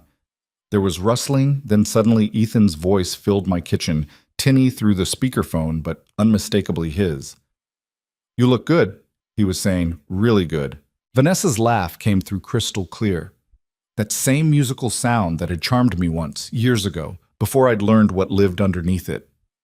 Liar. I look exhausted. This whole situation has been hell, Ethan. Complete hell. I know. I'm sorry. You're sorry? Her voice sharpened. Your mother is the one who started this nightmare. Pressing charges, filing lawsuits, turning you against me. And you're apologizing to me? I heard Ethan take a breath. I meant I'm sorry for how everything fell apart, for not seeing how bad things had gotten. Things weren't bad until Marlene decided to destroy our lives over some money we would have paid her back eventually. She's vindictive, Ethan. Cruel. I tried to be patient with her. I really did, but she's made it impossible. My hands clenched into fists. Agent Brennan must have noticed my expression because she mouthed, "Stay calm." Tell me what happened to the house money, Ethan said. I need to understand. All of it just disappeared. Where did it go? There was a pause. I could picture Vanessa's face, calculating, deciding how much truth to give him. You really want to know? She said finally. Yeah, I do. Some of it went to paying off debts you didn't know we had. Credit cards I'd maxed out keeping us afloat when your business was struggling. The rest, I invested it. In what? Opportunities. Things Marcus told me about. He's brilliant with money, Ethan. He knows markets, knows how to move capital in ways that maximize returns. Marcus Sutton, your friend Marcus. Yes. No hesitation, no shame. He's been helping us for years. Helping me, really, since you were always too cautious to take the risks necessary to actually build wealth. Agent Brennan leaned toward the phone. She's admitting to the relationship. Keep her talking, Ethan. So the investment money, Ethan continued, his voice strained, the $50,000 I gave you for the real estate fund. That went to Marcus too? Of course it did. That was the whole point. He has access to deals normal people never see.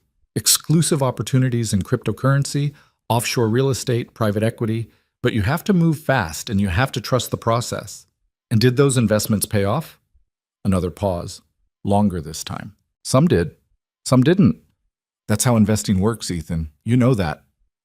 I know that legitimate investments come with paperwork, prospectuses, legal disclosures. Did you get any of that? Marcus handles all the technical stuff. I just provided the capital. My capital. Money from my business, from the house we bought together, from my mother's loan that we never paid back. Our house, Vanessa corrected sharply. Our money. I was your wife. What's yours was mine, remember? That's how marriage works. Not when one person is lying about where the money's going. I never lied. I invested it. The fact that you didn't understand the investments doesn't make them lies. Where's the money now, Vanessa? What? Right now, today. Where is it? Because I've seen your bank statements. There's nothing there. So where did over $500,000 go? The silence stretched so long I thought the connection had died. Then Vanessa laughed. Not her charming laugh this time. Something harder, colder. You went through my accounts? My private accounts? You're my wife. We're supposed to share everything, right? Isn't that what you just said? Those accounts are separate for a reason, Ethan. They're for investments Marcus and I are making together. Partnerships you're not involved in. Partnerships. Ethan's voice went flat. Is that what we're calling it? What are you implying? I'm implying that you've been sleeping with Marcus Sutton for at least 2 years while using my money to fund whatever operation you two are running. I heard something crash. A cup, maybe. Vanessa's voice rose to a shrill pitch. Who told you that? Your mother? That bitter old woman who can't stand to see you happy? Nobody had to tell me. I found the phone records, the hotel charges, the texts you thought you'd deleted. You had no right. I had every right. You destroyed everything, Vanessa. Our marriage, our home, our future. And for what? So you could play businesswoman with your married boyfriend? It's not like that. You don't understand what Marcus and I have. Then explain it to me. Make me understand how stealing from your husband to run scams with your lover is somehow justified. Agent Brennan was grinning now, fierce and triumphant. He's got her. She's about to break. Vanessa's voice came back quieter, dangerous. You're wearing a wire, aren't you? My blood turned to ice. What? No, You are. I can see it. The way you're sitting, the way you're asking questions. This isn't my Ethan. My Ethan doesn't push back, doesn't question. He just accepts and apologizes and tries harder to please me. A pause. Who's listening? FBI? Local cops? Your precious mother? Vanessa, nobody's... Don't lie to me. Something else crashed. People nearby were probably staring now. Did you really think you could trap me? That I wouldn't see through your pathetic attempt at playing detective? I'm not trying to trap you. I just want the truth. The truth? She laughed again, wild and unhinged. You want the truth? Fine. Here's the truth, Ethan. I never loved you, not for one single second. You were a mark, a easy, desperate, lonely mark, who had just enough money to be useful, but not enough brains to see what was happening. Even through the phone, I could hear Ethan's sharp intake of breath. From the very first time we met, Vanessa continued, it was a con. Marcus and I had been working together for years before you came along. We'd spot targets, successful but insecure men with access to capital, and I'd reel them in, make them fall in love, make them trust me with everything, and then we'd bleed them dry and move on to the next one. How many? Ethan's voice was barely a whisper.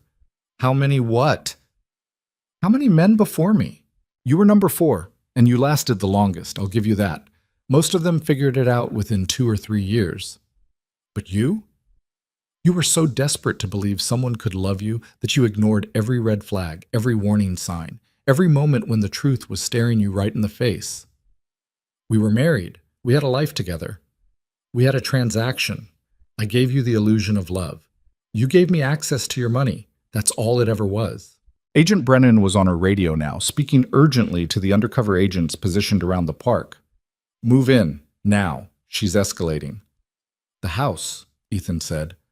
When we bought the house, you said you wanted to build a family, have kids. Was that a lie too? Of course it was a lie. I would never have children with someone like you. You're weak, Ethan, pathetic. You let me walk all over you for 6 years and called it love.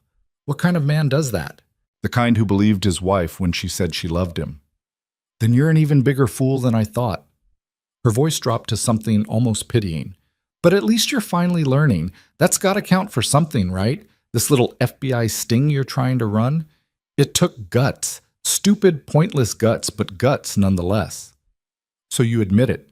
You admit you stole the money, ran the scams, used me. I admit I'm smarter than you.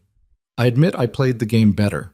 And I admit that whatever evidence you think you're collecting right now won't matter because I'm already 10 steps ahead of you. What does that mean? It means by the time your FBI friends try to arrest me, I'll be gone. Everything Marcus and I built, all the money we moved, it's already out of reach. And you? You're going to spend the next decade trying to prove you weren't complicit in all of it. Good luck with that.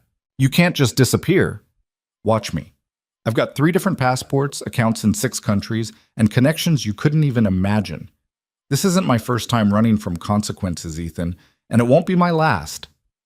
I heard movement through the phone, fabric rustling. Vanessa was getting up. Wait, Ethan said. Just wait. What about my mother? You assaulted her. You threatened her. What was that about? That was me losing my temper. Marlene was supposed to be an easy fix. Sweet old lady, eager to help her son, easy to manipulate. But she saw through me faster than you ever did, smarter than her son in every way. Vanessa's voice turned vicious. Give her a message for me. Tell her she won. Tell her she destroyed her son's marriage, ruined his reputation, and guaranteed he'll spend the rest of his life alone and broke. I hope that $40,000 was worth it. She didn't destroy anything. You did that all by yourself. Whatever helps you sleep at night. Goodbye, Ethan. Enjoy your sad little life with Mommy. There was a commotion, shouting. Agent Brennan's voice cut through. Suspect is fleeing on foot. All units converge. The phone audio became chaos, running footsteps, yelling, what sounded like a scuffle. Then a new voice came on the line. Mrs. Carter, this is Agent Mills. Your son is safe. We've got eyes on the suspect. She's not getting away. What's happening? Where's Ethan? He's with Agent Brennan. He did great, ma'am. We got everything we needed. The line went dead. I stood in my kitchen, hands shaking, staring at my phone like it could somehow tell me more. The silence felt suffocating. I'd just heard my son eviscerated by the woman he'd loved, heard her confirm every terrible thing we'd suspected, and then some. 4 other men before him, years of calculated manipulation, not one moment of genuine feeling. The doorbell rang 40 minutes later. I ran to it, expecting Ethan. It was Victor. His face was grim. What happened? Where's my son?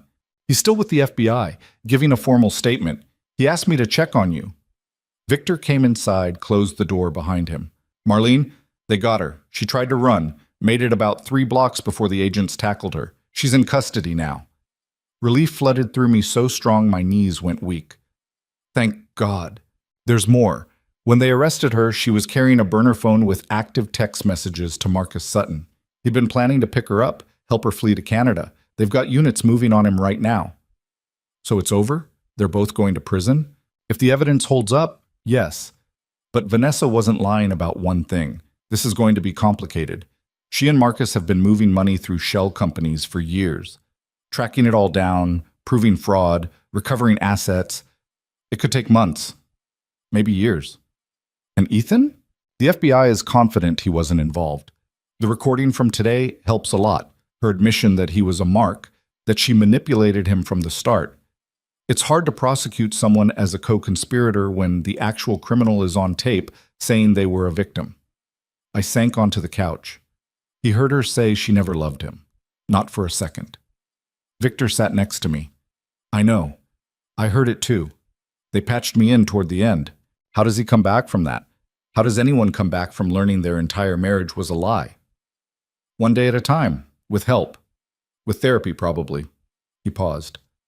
With a mother who doesn't give up on him. I won't. Not again. I looked at him. What about my lawsuit? The loan repayment. That's going to be part of the asset recovery process. If they can track down where Vanessa hid the money, you'll be in line as a creditor. But honestly, you might never see that $40,000 again. I'd expected that answer, but it still hurt. So she wins that part. No, she loses her freedom. She loses everything she built with Marcus. She loses any chance of running this scam again. You might not get your money back, but you get justice. Sometimes that has to be enough. Ethan came home around 8 that night. He looked hollowed out, like someone had scooped out everything inside and left just the shell. Agent Brennan had driven him back personally. How is he? I asked her at the door while Ethan went straight upstairs, shaken, but holding together better than most people would. She handed me a card. This is a trauma counselor who works with victims of long-term manipulation. He's going to need someone to talk to, someone who understands what he went through. Was it really that bad? What she did to him?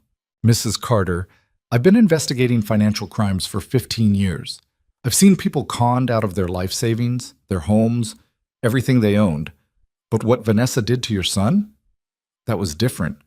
She didn't just steal his money. She stole 6 years of his life, made him believe he was loved when he was just being used. That kind of psychological damage, it takes time to heal. After she left, I went upstairs, knocked softly on Ethan's door. "Can I come in?" "Yeah."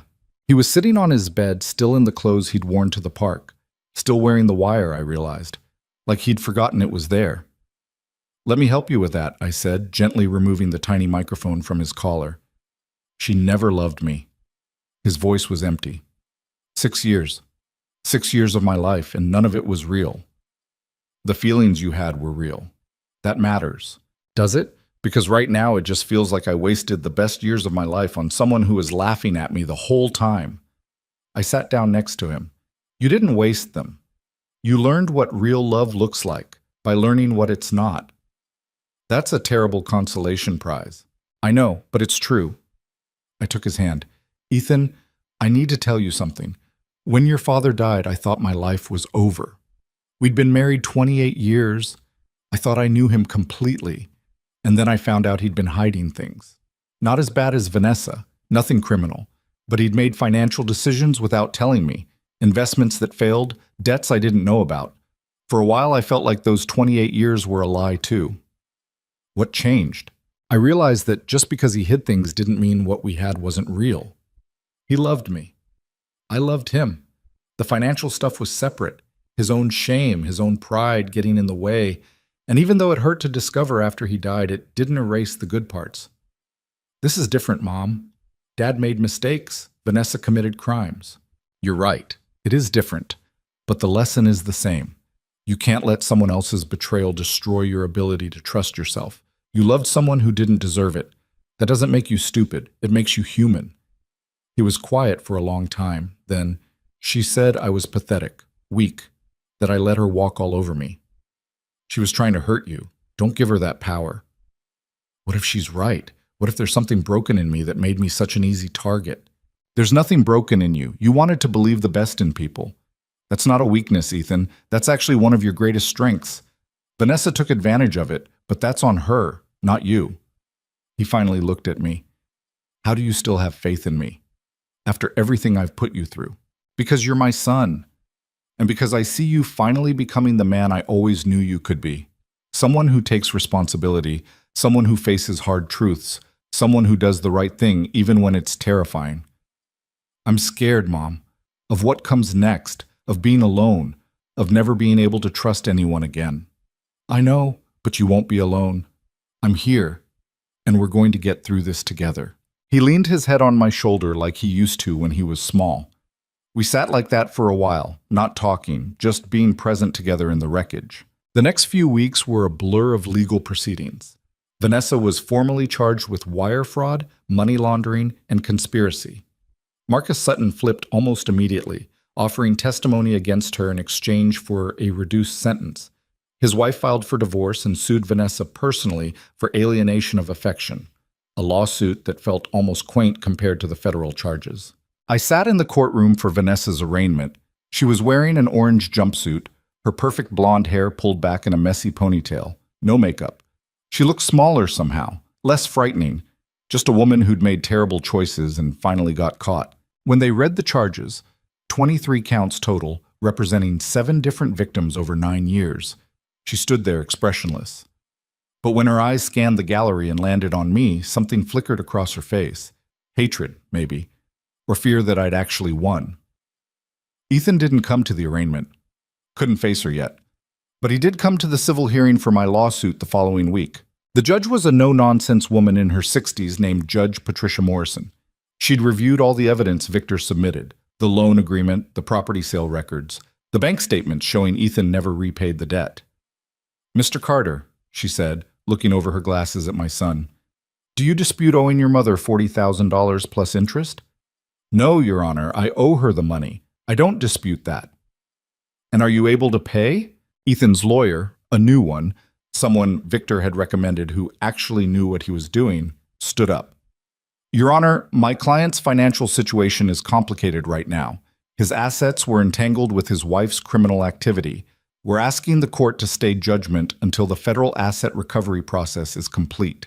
Your Honor, Victor countered, my client is 64 years old and living on a fixed income. She needs this money for her retirement. The defendant's poor choice in a spouse shouldn't prevent her from recovering what she's legally owed. Judge Morrison looked between them. Here's what we're going to do. Mr. Carter, I'm entering judgment for the full amount, $40,000 plus 7 years of interest at 5%. That brings the total to $54,700. You will begin making payments of $500 per month starting next month. If your financial situation improves through asset recovery, we'll revisit the payment plan. But your mother shouldn't have to wait indefinitely because your wife committed crimes. Yes, Your Honor, Ethan said quietly. And Mr. Carter? One more thing. Your mother could have destroyed you with this lawsuit, could have forced you into bankruptcy, damaged your credit beyond repair, made it impossible for you to rebuild your life. She chose not to do that. Remember that the next time you're tempted to take her for granted. I will, Your Honor. Outside the courthouse, Ethan turned to me. $500 a month. It's going to take me almost 10 years to pay you back. I know. And that's assuming I can even make those payments. I'm living in your spare room, working at a job that pays half what I used to make. I don't know how. You'll figure it out, 1 month at a time. Why didn't you push for more? Victor said you could have asked for wage garnishment, for them to liquidate what little I have left. Because I don't want to destroy you, Ethan. I want you to rebuild, to become someone who keeps their promises. And you can't do that if I crush you completely. He hugged me right there on the courthouse steps. I'm going to pay you back, Mom. Every penny. I promise. I believe you. For the first time in years, I actually did. The trial took 4 months to put together. During that time, FBI investigators traced over $2 million that Vanessa and Marcus had stolen from their various victims. The money trail led through shell companies in Delaware, cryptocurrency exchanges, real estate holdings in 3 different countries, and offshore accounts in the Cayman Islands and Switzerland. Some of it was recovered. Most of it wasn't. Rebecca Cho, the forensic accountant, explained it to me one afternoon in Victor's office. They were smart about dispersing it. Small amounts in hundreds of different places. Even with full cooperation from international authorities, we're only going to recover maybe 30%. And what I'm owed? You're 7th in line as a creditor. After the federal government takes their cut, after the other victims who lost more than you, there might be something left. But don't count on it.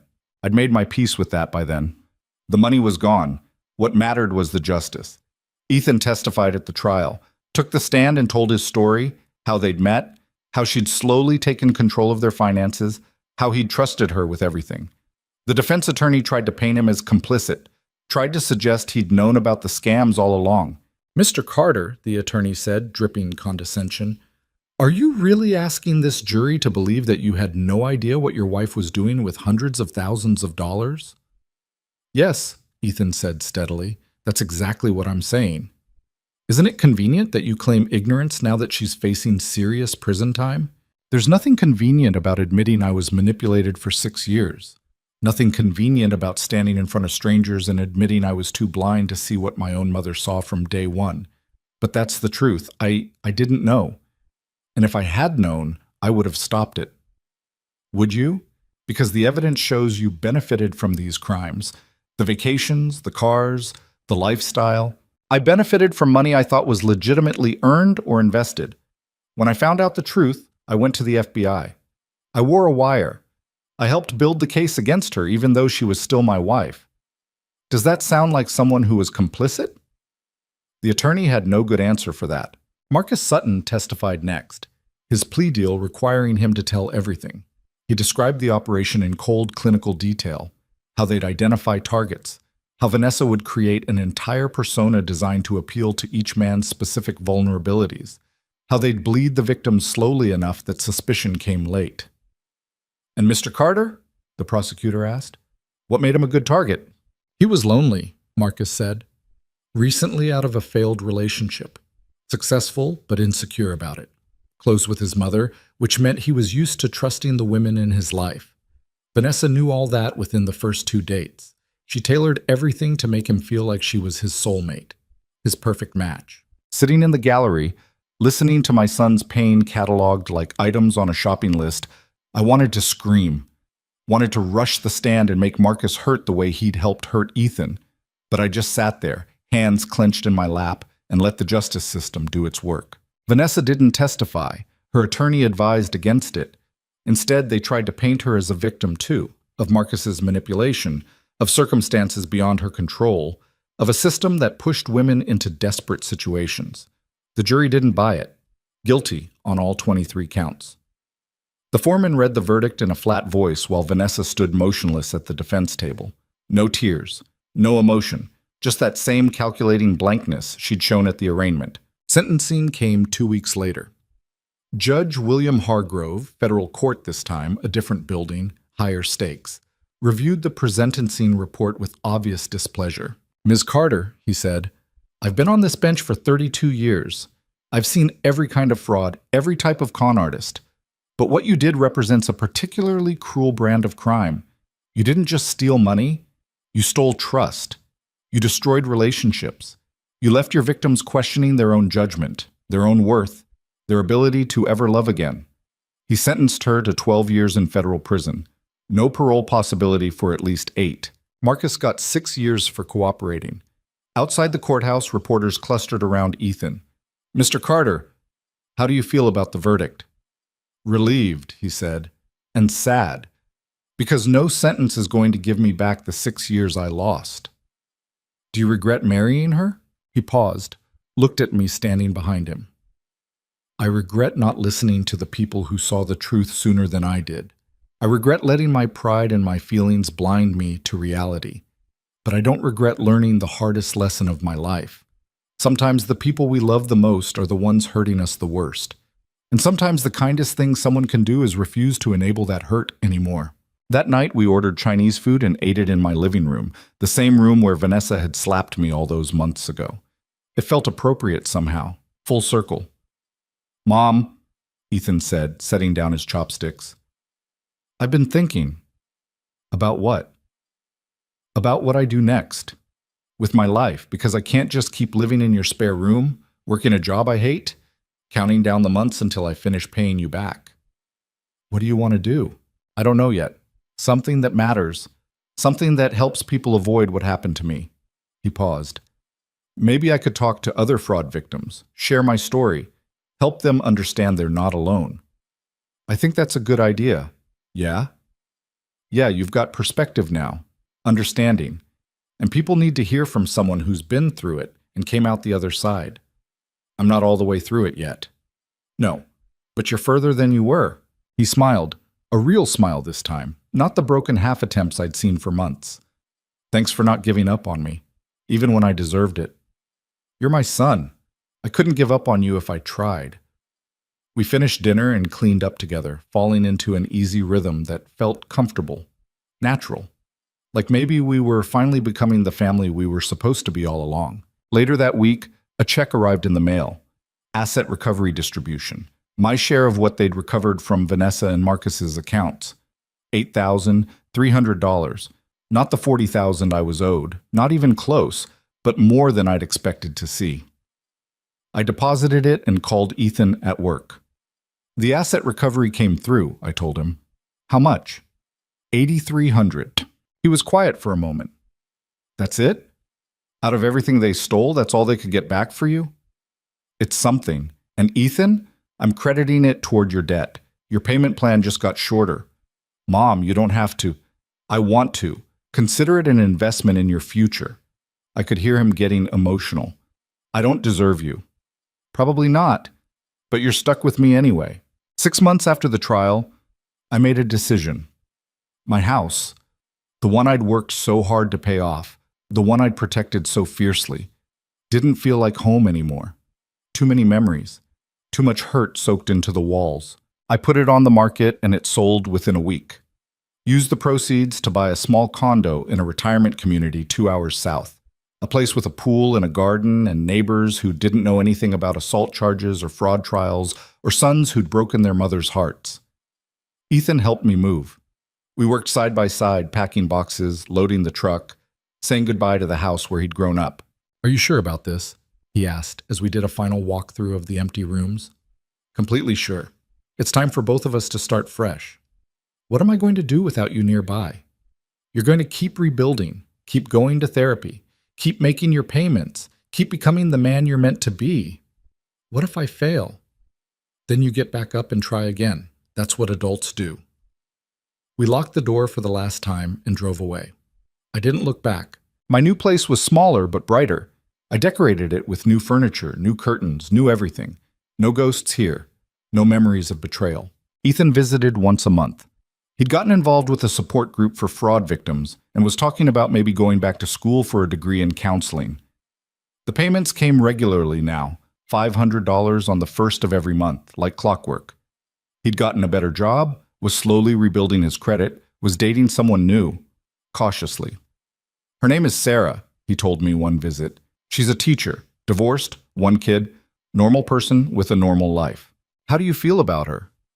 Terrified. Every time she does something nice, I'm waiting for the other shoe to drop, waiting for it to be another con. That's normal. That's trauma. But you can't let Vanessa steal your ability to trust forever. I know. My therapist says the same thing. He smiled. Sarah knows everything. I told her the whole story on our third date. Figured if she was going to run, better to find out early. And? She didn't run. Said we've all got baggage, and at least mine came with a conviction and a prison sentence attached. I laughed. I like her already. Yeah, me too. We'll see where it goes.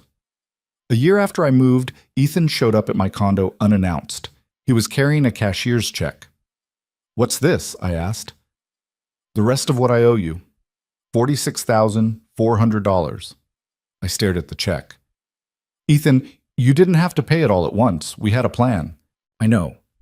But I got a settlement from Vanessa's asset forfeiture. They found more money in an account she'd hidden even from Marcus. All her victims got a share, and mine was big enough to clear my debt to you. All of it? All of it. You're paid back, Mom. In full. Finally. I took the check with shaking hands. After all this time, all this pain, all this waiting, it was over. Thank you, I whispered. No. Thank you. For giving me the space to fail. For holding me accountable. For loving me enough to say no when I needed to hear it most. We stood in my doorway, mother and son, both of us crying, both of us finally free from the debt that had bound us. You know what the best part is? Ethan said. Paying you back doesn't feel like an obligation anymore. It feels like a choice. Like I'm choosing to honor my commitments, to be the kind of person who keeps their word. Vanessa took a lot from me, but she couldn't take that. Not if I don't let her. I'm proud of you, I said. So incredibly proud. I'm proud of me too. Finally. That night, after he left, I sat in my garden and watched the sunset paint the sky in shades of orange and pink. The air smelled like jasmine and fresh-cut grass. Somewhere nearby, someone was grilling dinner. A dog barked. Children laughed. Normal sounds. Safe sounds. I thought about everything that had led me here, the slap that started it all, the lawsuit, the investigation, the trial, the betrayal and heartbreak and slow, painful rebuilding. Was it worth it? Was standing my ground, refusing to enable, pushing my son to face consequences? Was all that worth the cost? I looked at the check sitting on my patio table. $46,400. More than just money. Proof that Ethan had kept his promise. Proof that he'd changed. Proof that sometimes the hardest thing you can do for someone you love is refuse to save them from themselves. Yeah, it was worth it. 3 weeks after Ethan paid me back in full, I got a phone call that made my blood run cold. Mrs. Carter, this is Warden Linda Hoffman from Federal Correctional Institution, Victorville. I'm calling about an incident involving inmate Vanessa Carter. My first thought was that she'd hurt herself.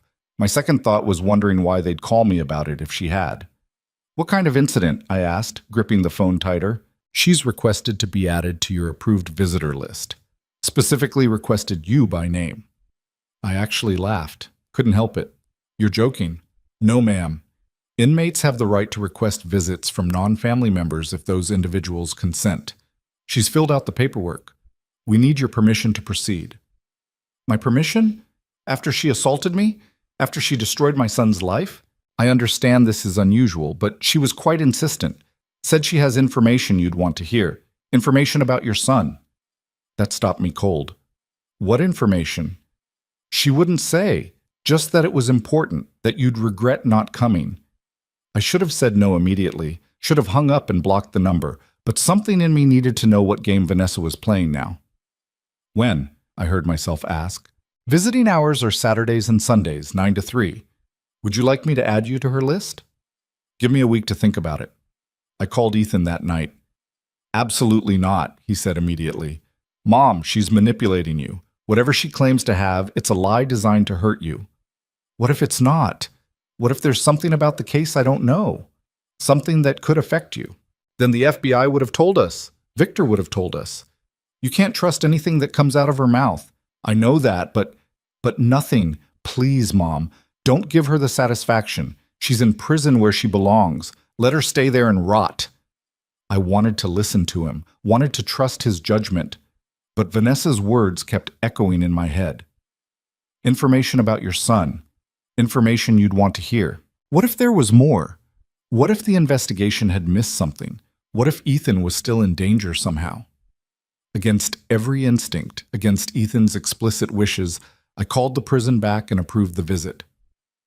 The drive to Victorville took 4 hours. 4 hours to second-guess myself, to rehearse what I'd say, to wonder what the hell I was doing driving across state lines to see the woman who'd slapped me and destroyed my family. The prison was exactly as depressing as I'd imagined. Concrete and razor wire and guards with expressions that said they'd seen every human ugliness and weren't impressed anymore. I went through security, metal detectors, bag searches, paperwork that felt designed to make you feel like a criminal yourself. They led me to a visiting room with small tables bolted to the floor and chairs that matched. Other visitors were already there.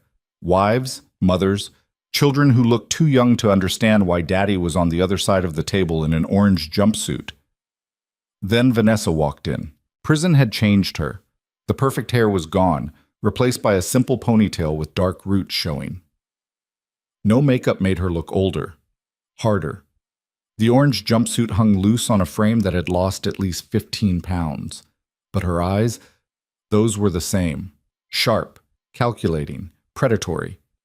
She sat down across from me and smiled. You came.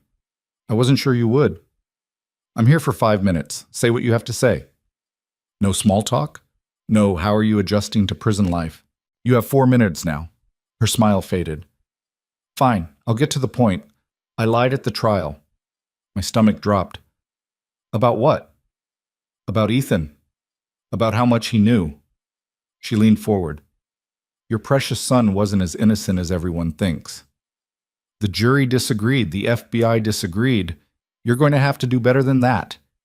He knew about Marcus, not everything, but enough. I told him about the affair 6 months before you found out. You're lying. Am I? Ask him about the night of February 14th last year, Valentine's Day. I came home late from a business dinner, and he confronted me, said he'd seen the credit card charges, the hotel rooms, the expensive gifts I couldn't explain. I broke down and told him everything. My mouth went dry. If that's true, why didn't it come up at trial? Because he didn't tell anyone, not the FBI, not his lawyer, not you. He kept my secret because he was still hoping we could fix things, that we could go to counseling and work it out and save our marriage.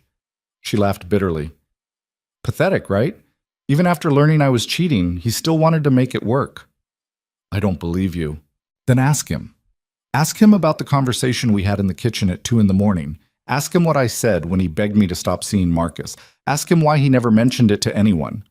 I stood up. This is exactly what Ethan said you'd do. Manipulate, lie, try to drive wedges between us. I'm not lying, Marlene, and deep down you know it, because your son is weak. He's always been weak, and weak people keep secrets that protect the people hurting them. We're done here. Wait, her voice sharpened. There's more. About the money. I hesitated, my hand on the back of the chair. Some of it is still out there. About $300,000 that the FBI never found, hidden in accounts under names they never connected to me. She smiled. I can tell you where it is, give you account numbers, access codes, everything. Enough to make you a very comfortable woman for the rest of your life. Why would you do that? Because I want something in return. Of course she did. What? Letters to Ethan. I want you to convince him to put me on his visitor list, to write to me, to stay in contact. I'm going to be in here for 12 years, Marlene. I don't want to spend them completely alone. I stared at her. You're insane. After everything you did to him, you think he'd... I think you could convince him if you tried. Tell him I'm sorry. Tell him I've changed. Tell him whatever you need to tell him. Just get him to write to me. Go to hell. $300,000, Marlene. Tax-free, already laundered, sitting in accounts that will never be traced back to the case. All you have to do is deliver some letters. I wouldn't do that to my son for $3 million. Her expression hardened. Then you're stupider than I thought. Because that money could be yours. Could secure your retirement, pay for medical bills, leave something for Ethan when you die. But instead, you'd rather cling to your moral superiority. It's not moral superiority. It's basic human decency. Something you wouldn't understand. I turned to leave. Her voice followed me. He's going to disappoint you again, you know. Ethan. He's going to make more mistakes, trust the wrong people, need bailing out. That's who he is. And when he does, when he comes to you, broken, desperate again. Remember? You could have had $300,000 to help him with. I walked out without looking back.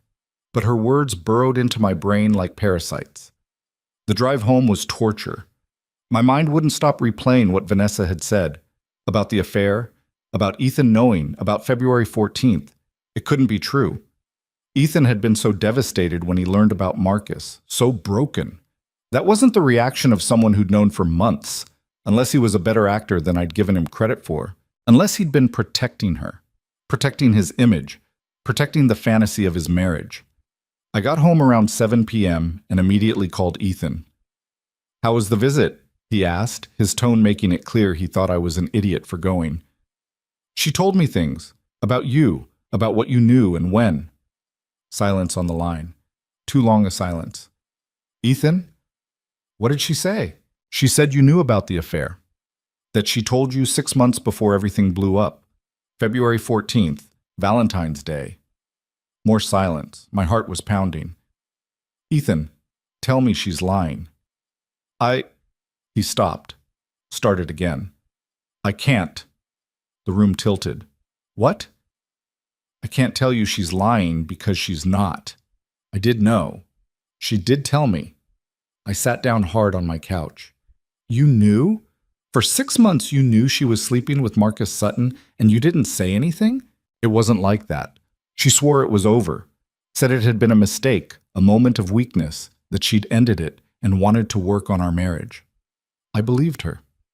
"You believed her? After everything else, after all the other lies, you believed that?" "I wanted to believe her." His voice cracked. "I was so desperate for our marriage to work that I accepted her story. Convinced myself we could get past it if we just tried hard enough."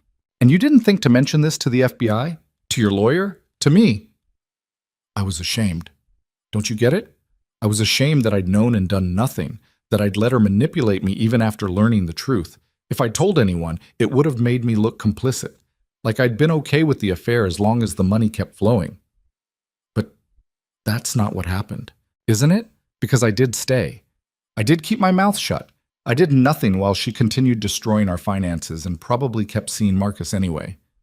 What does that make me? I didn't have an answer. My son, the man I'd been so proud of for finally standing up and doing the right thing, had been hiding something this big, this important. "The trial," I said slowly. "You testified under oath that you didn't know about Marcus until we showed you the evidence." "I know." "Ethan, that's perjury." "I know." He was crying now. "I know what I did, and I've been living with it every single day since, waiting for someone to figure it out, to come after me, to realize I lied on the stand." "Does your lawyer know?" "No. Nobody knows except me and Vanessa. And now you." I put my head in my hands. "Why didn't you tell me? After everything we went through, all the honest conversations, you kept this secret?" "Because I was afraid you'd look at me exactly the way you're looking at me now. Like I'm a disappointment, like I'm weak, like I'm exactly what Vanessa always said I was." "I'm not..." I stopped. Because I was looking at him that way. Was thinking exactly those things. "We need to tell Victor. We need to figure out how to fix this before it blows up." "There's no fixing it, Mom. I committed perjury in a federal trial. If it comes out, I could go to prison. Then we make sure it doesn't come out." How? Vanessa knows. She could tell anyone at any time. She won't, because if she does, she admits she had leverage over you. Admits you might have stayed quiet about things because she was blackmailing you emotionally. It hurts her case as much as yours. You don't know that. You don't know what she's capable of. Actually, I do, because she just tried to blackmail me. Offered me $300,000 in hidden money if I'd convince you to visit her in prison. What? I told him everything. The money Vanessa claimed was still hidden, her request for letters and visits, the manipulation dressed up as confession. She's playing us, Ethan said when I finished. Trying to create chaos, drive wedges between us, that's what she does. I know, but the question is, what do we do about it? Nothing. We do nothing. We ignore her, we move on with our lives, and we hope this never comes back to bite us. That's not a strategy, Ethan. That's denial. It's all I've got right now, Mom. I can't deal with this. I finally got my life sort of back on track. I'm working, I'm in therapy, I'm seeing Sarah. If this comes out, all of that disappears. I'll lose everything again. You should have thought about that before you lied under oath. The words came out harsher than I intended. I heard him suck in a breath. Right, of course, because I'm the screw-up. I'm always the screw-up. His voice went flat. I'm gonna go. I'll talk to you later. Ethan, wait. He'd already hung up. I sat there in my quiet condo, holding my phone, feeling like I'd just made everything worse. My son had lied, had committed a crime, had put himself and possibly me in jeopardy by hiding the truth. But he was still my son. I called Victor the next morning, told him everything Vanessa had said, everything Ethan had admitted. Christ, he muttered when I finished. This is bad, Marlene. How bad? If it comes out that Ethan knew about the affair 6 months early and didn't disclose it, the prosecution could argue he was more involved than we claimed, could reopen the investigation into whether he should have been charged too. But he wasn't involved in the fraud, he didn't know about the money laundering. Maybe not. But lying under oath is a separate crime, and it makes everything else he said in his testimony questionable. What do we do? Pray Vanessa keeps her mouth shut, because if she doesn't, we're all in trouble. I didn't hear from Ethan for 3 days. He didn't answer my calls, didn't respond to my texts. I drove to his apartment on the 4th day and found Sarah there instead. He doesn't want to see you right now, she said gently. He's really struggling with everything that came out. I need to talk to him, to apologize. For what? For judging him, for reacting badly when he told me the truth. Sarah studied me for a moment. You know what he told me? He said the worst part wasn't the lie. It was disappointing you again. That's what's killing him. Not the legal consequences, not the shame, just the look on your face when you realized he'd hidden something that big. He didn't disappoint me, he scared me. There's a difference. Is there? Because from where he's sitting, they feel the same. She let me in. Ethan was on the couch, looking like he hadn't slept in days. I'm sorry, I said before he could speak, for how I reacted, for making you feel like you couldn't tell me the truth. You had every right to react that way. I lied. I committed perjury. I put both of us at risk because I was too ashamed to admit what I'd done. Why didn't you tell your lawyer? Before the trial, when there was still time to address it? Because I thought if I just kept quiet, it would go away. That nobody would ever know. That I could bury it with all the other shameful parts of my marriage and move on. He laughed bitterly. Turns out secrets don't stay buried. Not when Vanessa's involved. I sat next to him. Do you think she'll use it? Tell someone what you did? I don't know. Probably depends on whether she thinks it'll hurt us more than it hurts her. Victor says as long as she keeps quiet, we're probably safe. And if she doesn't keep quiet, then we deal with it, together, like we've dealt with everything else. He looked at me, really looked at me. Why do you keep fighting for me? I've given you every reason to walk away, every excuse to cut me off and let me face the consequences alone. Because you're my son, and because everyone deserves someone who won't give up on them, even when they give up on themselves. I don't deserve you. Good thing it's not about deserve. It's about love. And love doesn't give up just because things get hard. We sat together in silence for a while. Sarah brought us coffee and then tactfully disappeared into the bedroom. What did Vanessa say about the money? Ethan asked finally. The $300,000 she claims is hidden? She said she'd tell me where it is if I convinced you to visit her, to write to her. And you said no. Of course I said no. $300,000 is a lot of money, Mom. Life-changing money. Not worth the cost. Nothing she offers is ever worth the cost. He nodded slowly. What if she tells anyway? About what I knew, even without getting what she wants from us? Then we face it. We tell the truth about why you kept quiet, the emotional manipulation, the desperate hope that your marriage could be saved. We show the court that you were a victim making decisions under duress. You think that'll work? I think it's the truth. And I think the truth is our only real defense. 3 weeks passed, then 4. Every day I expected a call from Victor saying Vanessa had talked. Every day I woke up wondering if today would be the day everything fell apart again. But the call didn't come. Instead, something else happened. I got a letter. Handwritten. From the prison. Not from Vanessa. From someone named Patricia Winters, another inmate who'd been part of the same fraud investigation. She'd gotten 5 years for helping launder money through her catering business. The letter was short. Mrs. Carter, you don't know me, but I know about you from Vanessa. She talks about you constantly, about your son, about how she's going to make you both pay for putting her in here. She's planning something. I don't know exactly what, but she's been making calls to someone on the outside. Someone she says can help her get revenge. She thinks I'm her friend, so she talks freely around me. But I'm not her friend. I'm someone who got caught up in her mess and lost everything because of it. I thought you should know. Watch your back. My hands were shaking by the time I finished reading. I called Victor immediately. She's planning something, I said without preamble. Vanessa. She's making calls talking about revenge. We need to find out what she's doing. Victor contacted the prison. They confirmed Vanessa had been making regular calls to a number in California. When they traced it, they found it belonged to a lawyer named Richard Castellano. Why does that name sound familiar? I asked. Rebecca Cho answered that one. He was Marcus Sutton's lawyer before Marcus flipped and got a new attorney. So Vanessa's talking to her ex-lover's lawyer about what? Revenge? Another scam? Or she's trying to find a way to renegotiate her sentence, appeal the conviction, do something that requires legal help from someone who knows the case inside and out. Can she do that? Just appeal whenever she wants? She can file appeals, yes. Whether they go anywhere is another story. But if she's got new evidence, or claims of procedural errors, or claims that a key witness perjured himself. I finished. Victor's expression darkened. That would definitely get attention. If she can prove Ethan lied on the stand, she could argue his testimony tainted the entire trial, could potentially get a new trial, which is exactly what she wants. Another chance, another opportunity to manipulate the system. We need to get ahead of this. Ethan needs to come clean now before she has a chance to expose him. I called Ethan and told him everything. The letter from Patricia Winters, the calls to Marcus's lawyer, Victor's recommendation that we go to the prosecutors voluntarily. If I come clean now, I go to prison, Ethan said. Perjury is a felony. I could get years. If Vanessa exposes you first, you'll get more. At least this way we control the narrative.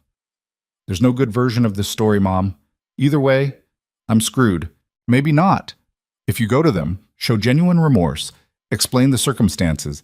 I can't go to prison. I'll lose Sarah. I'll lose my job. I'll lose everything I've spent the last year rebuilding. And if you don't come clean, you could lose it anyway, plus face additional charges for continuing to hide the truth. He was silent for a long time. What would you do? If you were me, I'd tell the truth. I'd face the consequences. Because living in fear of when it's going to come out is its own kind of prison. Even if the consequences destroy everything, even then, another long silence. Then, okay, set up a meeting with the prosecutors. I'll tell them everything. We met with Assistant U.S. Attorney Jennifer Walsh 3 days later. She was younger than I expected, maybe early 40s, with sharp eyes and an expression that said she'd heard every excuse and wasn't buying any of them. Ethan laid it all out. The Valentine's Day confession, the 6 months of knowing about the affair, the decision not to disclose it to investigators or mention it during his testimony, the shame and fear that had kept him quiet. Walsh listened without interrupting. When he finished, she leaned back in her chair. Mr. Carter, you understand that what you're describing is perjury? Yes, ma'am. And you understand that I could charge you right now? Have you arrested before you leave this building? Yes, ma'am. Why come forward now? Why not just keep hiding it and hope we never found out? Because my ex-wife is planning to expose me anyway. And because I'm tired of lying, tired of being afraid, tired of being the person she turned me into. Walsh tapped her pen on the desk. I'm going to be honest with you. This is a problem. Your testimony was crucial to establishing that you were a victim rather than a co-conspirator. If we can't trust what you said on the stand, it calls the entire case into question. I didn't lie about the fraud. I didn't lie about not knowing about the money laundering or the fake investments. I only lied about when I learned about the affair. That's still perjury. That still matters. I know, and I'm prepared to face whatever consequences come from that. But I'm asking you to understand why I did it. I was ashamed. I was desperate. I was trying to protect what little dignity I had left. Walsh looked at Victor. What are you asking for here? Immunity, Victor said, or at minimum, a recommendation for probation instead of prison time. My client is cooperating fully, showing genuine remorse, and providing information that could help you counter any appeals Vanessa Carter might file. Appeals based on his perjury. Appeals we can now get ahead of. If you know about the lie, if you can show you addressed it before she had a chance to exploit it, it neutralizes her strategy. Walsh considered this. I need to talk to my boss and to the agents who worked the case. But I'll tell you right now, this is going to be a hard sell. Perjury in a federal case is serious. We don't just let that slide.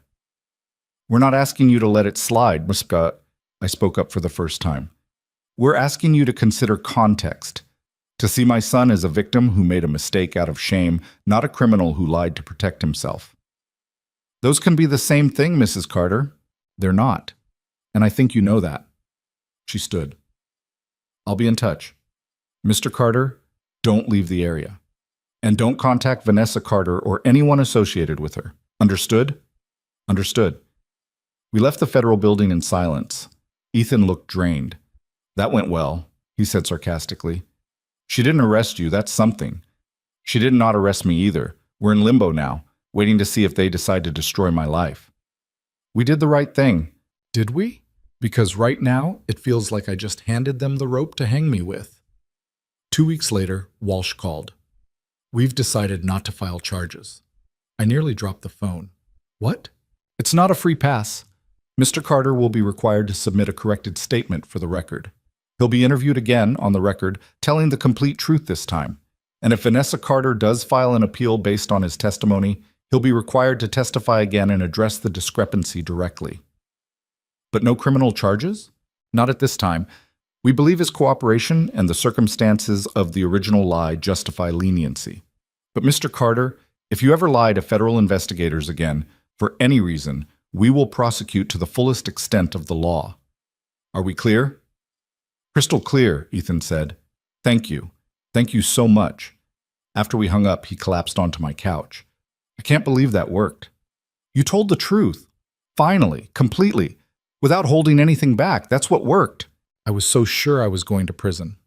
So was I admitted. But sometimes doing the right thing actually pays off. Don't jinx it. Vanessa still knows. She could still use it somehow. Let her try. We've already addressed it. Taken away her weapon before she could use it. He laughed weakly. When did you get so good at this? At what? Strategic thinking. Outmaneuvering people. You're better at this than I ever was. I had a good teacher. Vanessa showed me exactly what manipulation looks like. Now I know how to spot it and how to fight it. That night, I slept better than I had in weeks. We'd faced the truth. We'd survived it, and we were still standing. 3 months later, Vanessa filed her appeal, just like we'd expected. She claimed her trial had been unfair, that key testimony had been false, that she deserved a new trial. The appeals court reviewed everything, including Ethan's corrected statement and the prosecutor's explanation of why they'd chosen not to charge him. They denied her appeal in a written opinion that basically said her own confession on the wire recording was more than enough to convict her regardless of any issues with Ethan's testimony. Victor called to tell me the news. It's over, really over this time. She's out of moves. What about the $300,000 she claims is hidden? If it exists, the FBI will eventually find it. If it doesn't, it was just another lie. Either way, it's not your problem. I thanked him and hung up, looked around my peaceful condo, thought about everything we'd been through to get here. Vanessa was in prison for another 11 years. Marcus was serving his 6th. Ethan was rebuilding his life. And I was finally free from the chaos that had consumed us for so long. The next day, I got one final letter from the prison, from Vanessa. I almost threw it away without reading it, but curiosity got the better of me. It was short. You won. I'll admit that. You and your pathetic son actually beat me at my own game. Congratulations. But don't think this is over. 12 years is a long time. Long enough to plan. Long enough to remember. Long enough to make sure that when I get out, you'll both regret every single thing you did to put me here. Sleep well, Marlene. While you still can. I read it twice. Then I did something I should have done from the beginning. I laughed. Because Vanessa still didn't get it. Still thought she had power over us. Still believed her threats and manipulations could control our lives. But she was wrong. I took the letter and walked it directly to my shredder. Watched it turn into confetti. Dumped the pieces in the trash. 12 years from now, I'd be 76 years old. Ethan would be 49. We'd have built entire new lives. Vanessa would walk out of prison with nothing. No money, no reputation, no power. Let her plan. Let her remember. Let her fantasize about revenge. We'd already won. And the best part? We'd won by doing something she never could. We told the truth. But winning doesn't mean the scars disappear overnight. I learned that the hard way over the next year.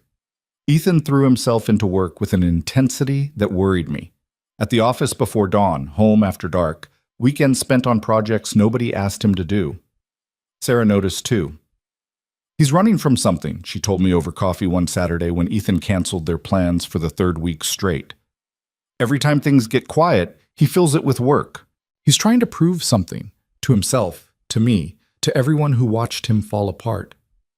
I love him, I really do, but I can't compete with a ghost, and that's what Vanessa is now, a ghost he can't stop running from. Have you told him this? I've tried. He says he's fine, says he just wants to build something stable. But you can't build anything real when you're running scared. I called Ethan that night. Sarah's going to leave you if you don't stop. He flinched. She told you that? She didn't have to. I can see it, and so can you. I'm just trying to run. You're trying to run from the past, from the pain, from the possibility that you might be happy if you just let yourself stop. I can't stop. If I stop, I think about everything, about how stupid I was. About how I almost destroyed you along with myself. So think about it, feel it, let it hurt, then let it go. That's easy for you to say. You weren't the one who got conned. I sat next to him. You're right, but I was the one who enabled it for years before I finally said no. We both made mistakes, Ethan. The difference is I've forgiven myself for mine. How? How do you just forgive yourself? By understanding I did the best I could with what I knew. By accepting that loving someone imperfectly isn't weakness, and by realizing the only thing worse than making mistakes is spending your life punishing yourself for them. He put his head in his hands. I see her everywhere, Mom. Every time someone's nice to me, I wonder what they want. Every time Sarah does something thoughtful, I'm waiting for the catch. I can't trust anything good. Then Vanessa's still winning, still controlling your life from prison. I know, but knowing it and fixing it are different things. Have you talked to your therapist? Yeah, he says I have PTSD from the relationship, that I'm experiencing hypervigilance consistent with long-term psychological abuse. He laughed bitterly. Turns out getting emotionally destroyed has a clinical diagnosis. What does he say you should do? Feel it. Process it. Stop running. Same thing you're saying. Maybe because we're all right. He looked at me with red eyes. What if I can't? What if I'm too broken to ever trust anyone again? Then you work on it, one day at a time. You don't have to be perfect. You just have to be willing to try. 6 months later, I got a call that stopped my heart. Mrs. Carter, Memorial Hospital. Your son was brought in about an hour ago. He's stable, but you should come. I broke every speed limit, found Sarah in the waiting room, face blotchy from crying. What happened? He collapsed at work, panic attack. His heart rate was over 180. He thought he was dying. They let me see him 20 minutes later. He was hooked to monitors, looking small and terrified. I'm fine, just anxiety. Anxiety that sent you to the hospital is something wrong. He closed his eyes. I was thinking I'd finally gotten to a good place, that things were stable. Then my brain spiraled, told me it was all going to fall apart, that Sarah would leave, that I'd lose everything. Every fear hit at once until I couldn't breathe. That's not stupid. That's trauma. I'm so tired, Mom. Tired of being scared all the time, of waiting for everything to collapse. Then we get you more help, whatever it takes. The doctor recommended an intensive outpatient program for trauma, 3 times a week for 12 weeks. A lot of people who've experienced what you have need more than weekly therapy, the doctor said. The program's designed for PTSD from domestic situations. I wasn't abused, Ethan said automatically. Mr. Carter, your wife systematically manipulated you for years, made you doubt your judgment, used emotional control to keep you compliant. That's textbook psychological abuse. I watched something shift in Ethan's face. Okay, he whispered. I'll do the program. The program changed everything. At first he hated it, hated talking with strangers, hated exercises that made him sit with discomfort. But slowly, things shifted. There's a woman in my group, he told me one night. Linda. She was married to a man who controlled everything. Didn't realize it was abuse until she found herself apologizing for breathing too loud. 15 years thinking she was just a bad wife. How's she doing now? Better. Got out 5 years ago, has her own business. Says some days she still catches herself asking permission from nobody. Do you relate to that? Yeah, I was at the grocery store yesterday, picked up expensive steak. Stood there 10 minutes arguing with myself about the money. Then realized I was having an imaginary argument with Vanessa. She's been gone over a year and I'm still asking her permission in my head. What did you do? Bought 2. Made one for dinner, froze one for later. Small rebellion, but it felt good. But it bus. Sarah noticed the changes. He's different, more present, less running. He actually took a full weekend off last month. I forgot what that looked like. How are things between you? Really good. He's starting to let me in. Last week he told me he loved me without immediately looking like he regretted it. For us, that's huge. She showed me a picture of a small house with a front porch. We're looking at this. Together. He asked if I wanted to move in. That's wonderful. Is it okay? I know he's been living with you. Sarah, it's more than okay. It's what you both need. A year and a half after Vanessa went to prison, they bought that house. I helped them move, watching my son carry boxes into a home that was his, really his, not tied to fraud or lies, just honest work. Thanks for everything, Mom, he said as we finished the living room, for not giving up, for saying no when I needed to hear it. That's what good parents do. No, a lot of parents would have just enabled me forever. Family loyalty doesn't mean accepting abuse.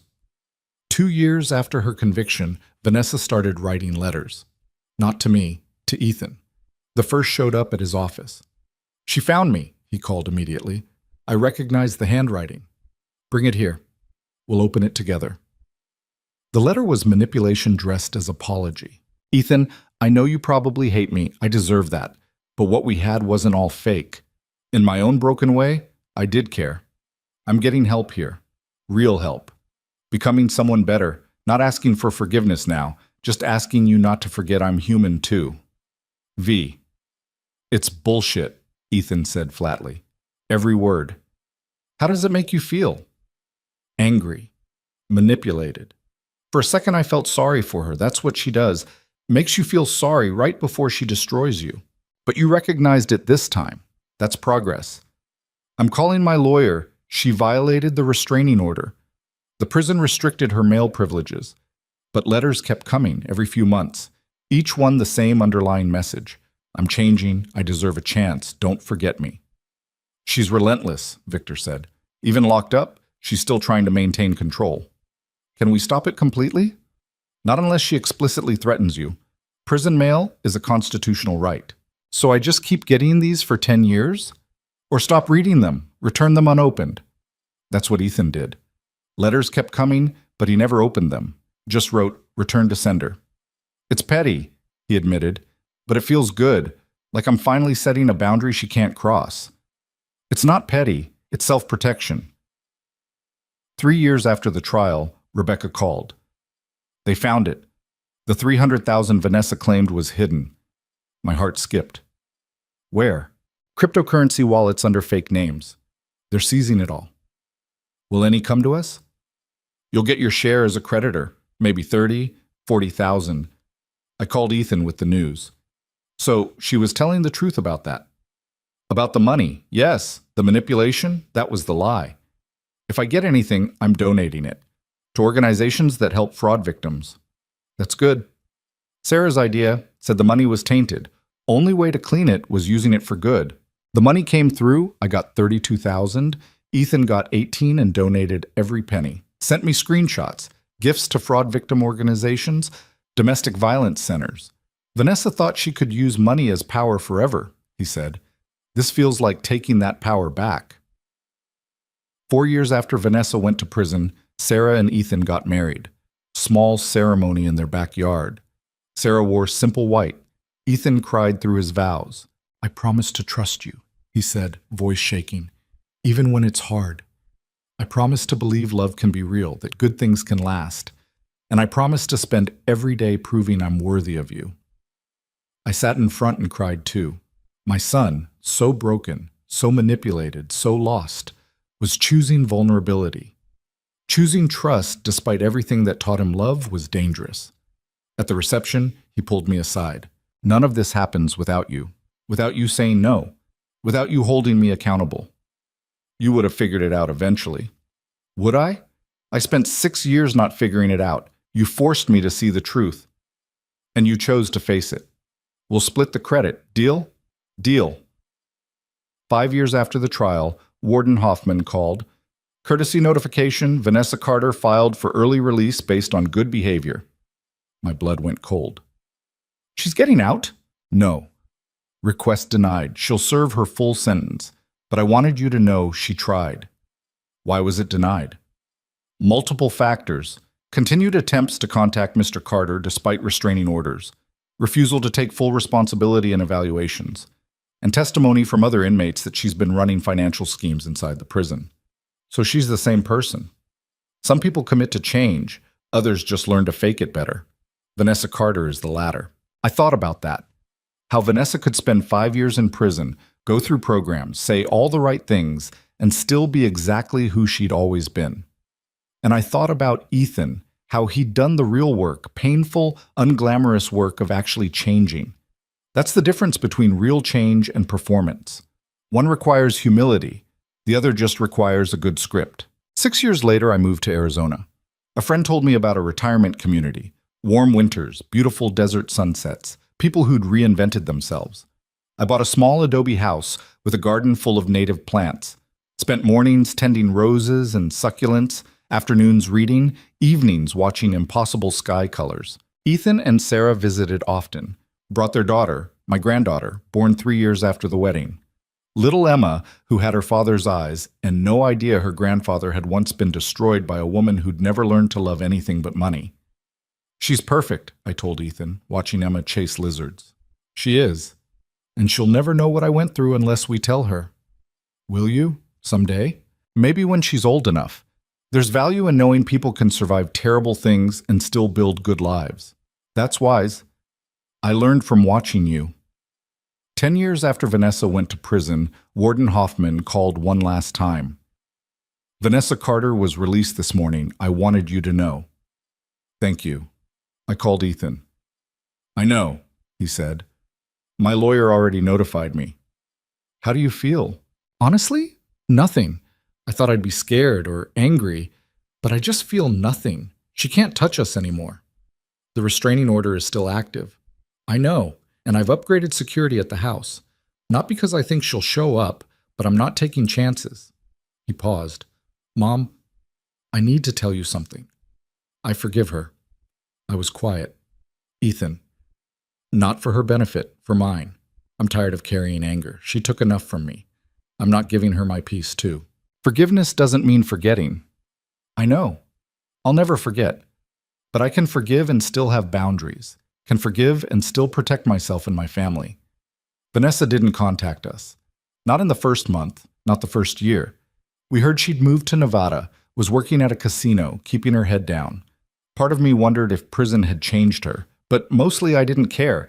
She was a closed chapter. What she did now was her problem, not ours. 11 years after the slap that started everything, I sat in my garden watching another desert sunset. I was 74, in good health, better spirits, living in a place I'd chosen. I had a son who'd rebuilt himself, a daughter-in-law who was like a daughter, a granddaughter who brought joy. I'd survived betrayal, assault, years of legal battles. I'd stood my ground when it would have been easier to cave. I'd said no when love demanded yes. I'd chosen accountability over enabling, justice over peace, truth over comfort. And I'd won. Not because Vanessa went to prison, though that helped. Not because I got my money back, though that mattered. But because I'd learned something crucial. Sometimes the most loving thing you can do is refuse to save someone from themselves. Emma ran up, hands full of pebbles. "Grandma, look! I found the prettiest ones." I examined each rock like a diamond, helped her arrange them on the patio. This was my life now. Pebbles and sunsets and ordinary magic. No drama, no chaos, no waiting for disasters. Just peace. Hard-won, well-earned peace. "Tell me a story, Grandma," Emma said, settling on my lap. "What kind?" "A true one. About when you were brave." I thought about everything I could tell her. About standing in my doorway refusing to let Ethan move in. About pressing charges when Vanessa slapped me. About the lawsuit, the trial, all the moments I chose difficult truth over easy lies. But she was 6. Those stories could wait. "Once upon a time," I said, "there was a woman who had to learn that saying no to people you love doesn't mean you love them less. It means you love them enough to let them face consequences. And that's the hardest kind of love there is." Did she learn it? Eventually, after making mistakes. And did everyone live happily ever after? I looked at Emma's earnest face, thought about Ethan and Sarah building their honest life, my garden and peace and wisdom. "Not everyone," I said truthfully. "Some people never learn. But the ones who do? The ones who face their mistakes and do the work to change. They get happy. Not perfect, just happy." That's good enough, Emma decided. And she was right. Happy isn't perfect. Happy is messy and complicated and requires constant effort. Happy is choosing growth over comfort, truth over lies, boundaries over boundless enabling. Happy is knowing you can survive the worst thing and still build a life worth living on the other side. The sun set in shades of orange and purple. Emma chattered about rocks. Somewhere far away, Vanessa was living whatever life she'd made. And here, in my quiet corner, I was finally, fully, completely free. That slap, that terrible, humiliating slap, had been the beginning of everything. The wake-up call I needed, the line in the sand that changed everything. And now, 11 years later, I could honestly say it was the best thing that ever happened to me. Not because I enjoyed being hurt, but because it forced me to stop accepting hurt as the price of love. I'm grateful I learned it at 64, with enough time left to enjoy the fruits of that wisdom. Emma fell asleep on my lap as stars came out. I sat holding her, this perfect little person who represented everything we'd fought for. This is what winning looks like. Not revenge, not punishment, not even justice, though that mattered. Just this: peace, love, family, and knowledge that we survived the storm and came out stronger. The desert night wrapped around us. My granddaughter breathed slowly in sleep. My roses would need water tomorrow. Life was ordinary and beautiful and mine. And somewhere out there, Vanessa was living with consequences of her choices, just like I was living with mine. The difference is, I could sleep at night. I could look at myself in the mirror. I could sit with my family and feel nothing but gratitude. That's what freedom actually means. Not the absence of consequences, but the presence of peace earned through honest living. And after everything, the betrayal, the trial, the fear, the anger, the long, slow climb back to normal, I finally had that peace, hard-won, well-deserved, and absolutely, completely mine.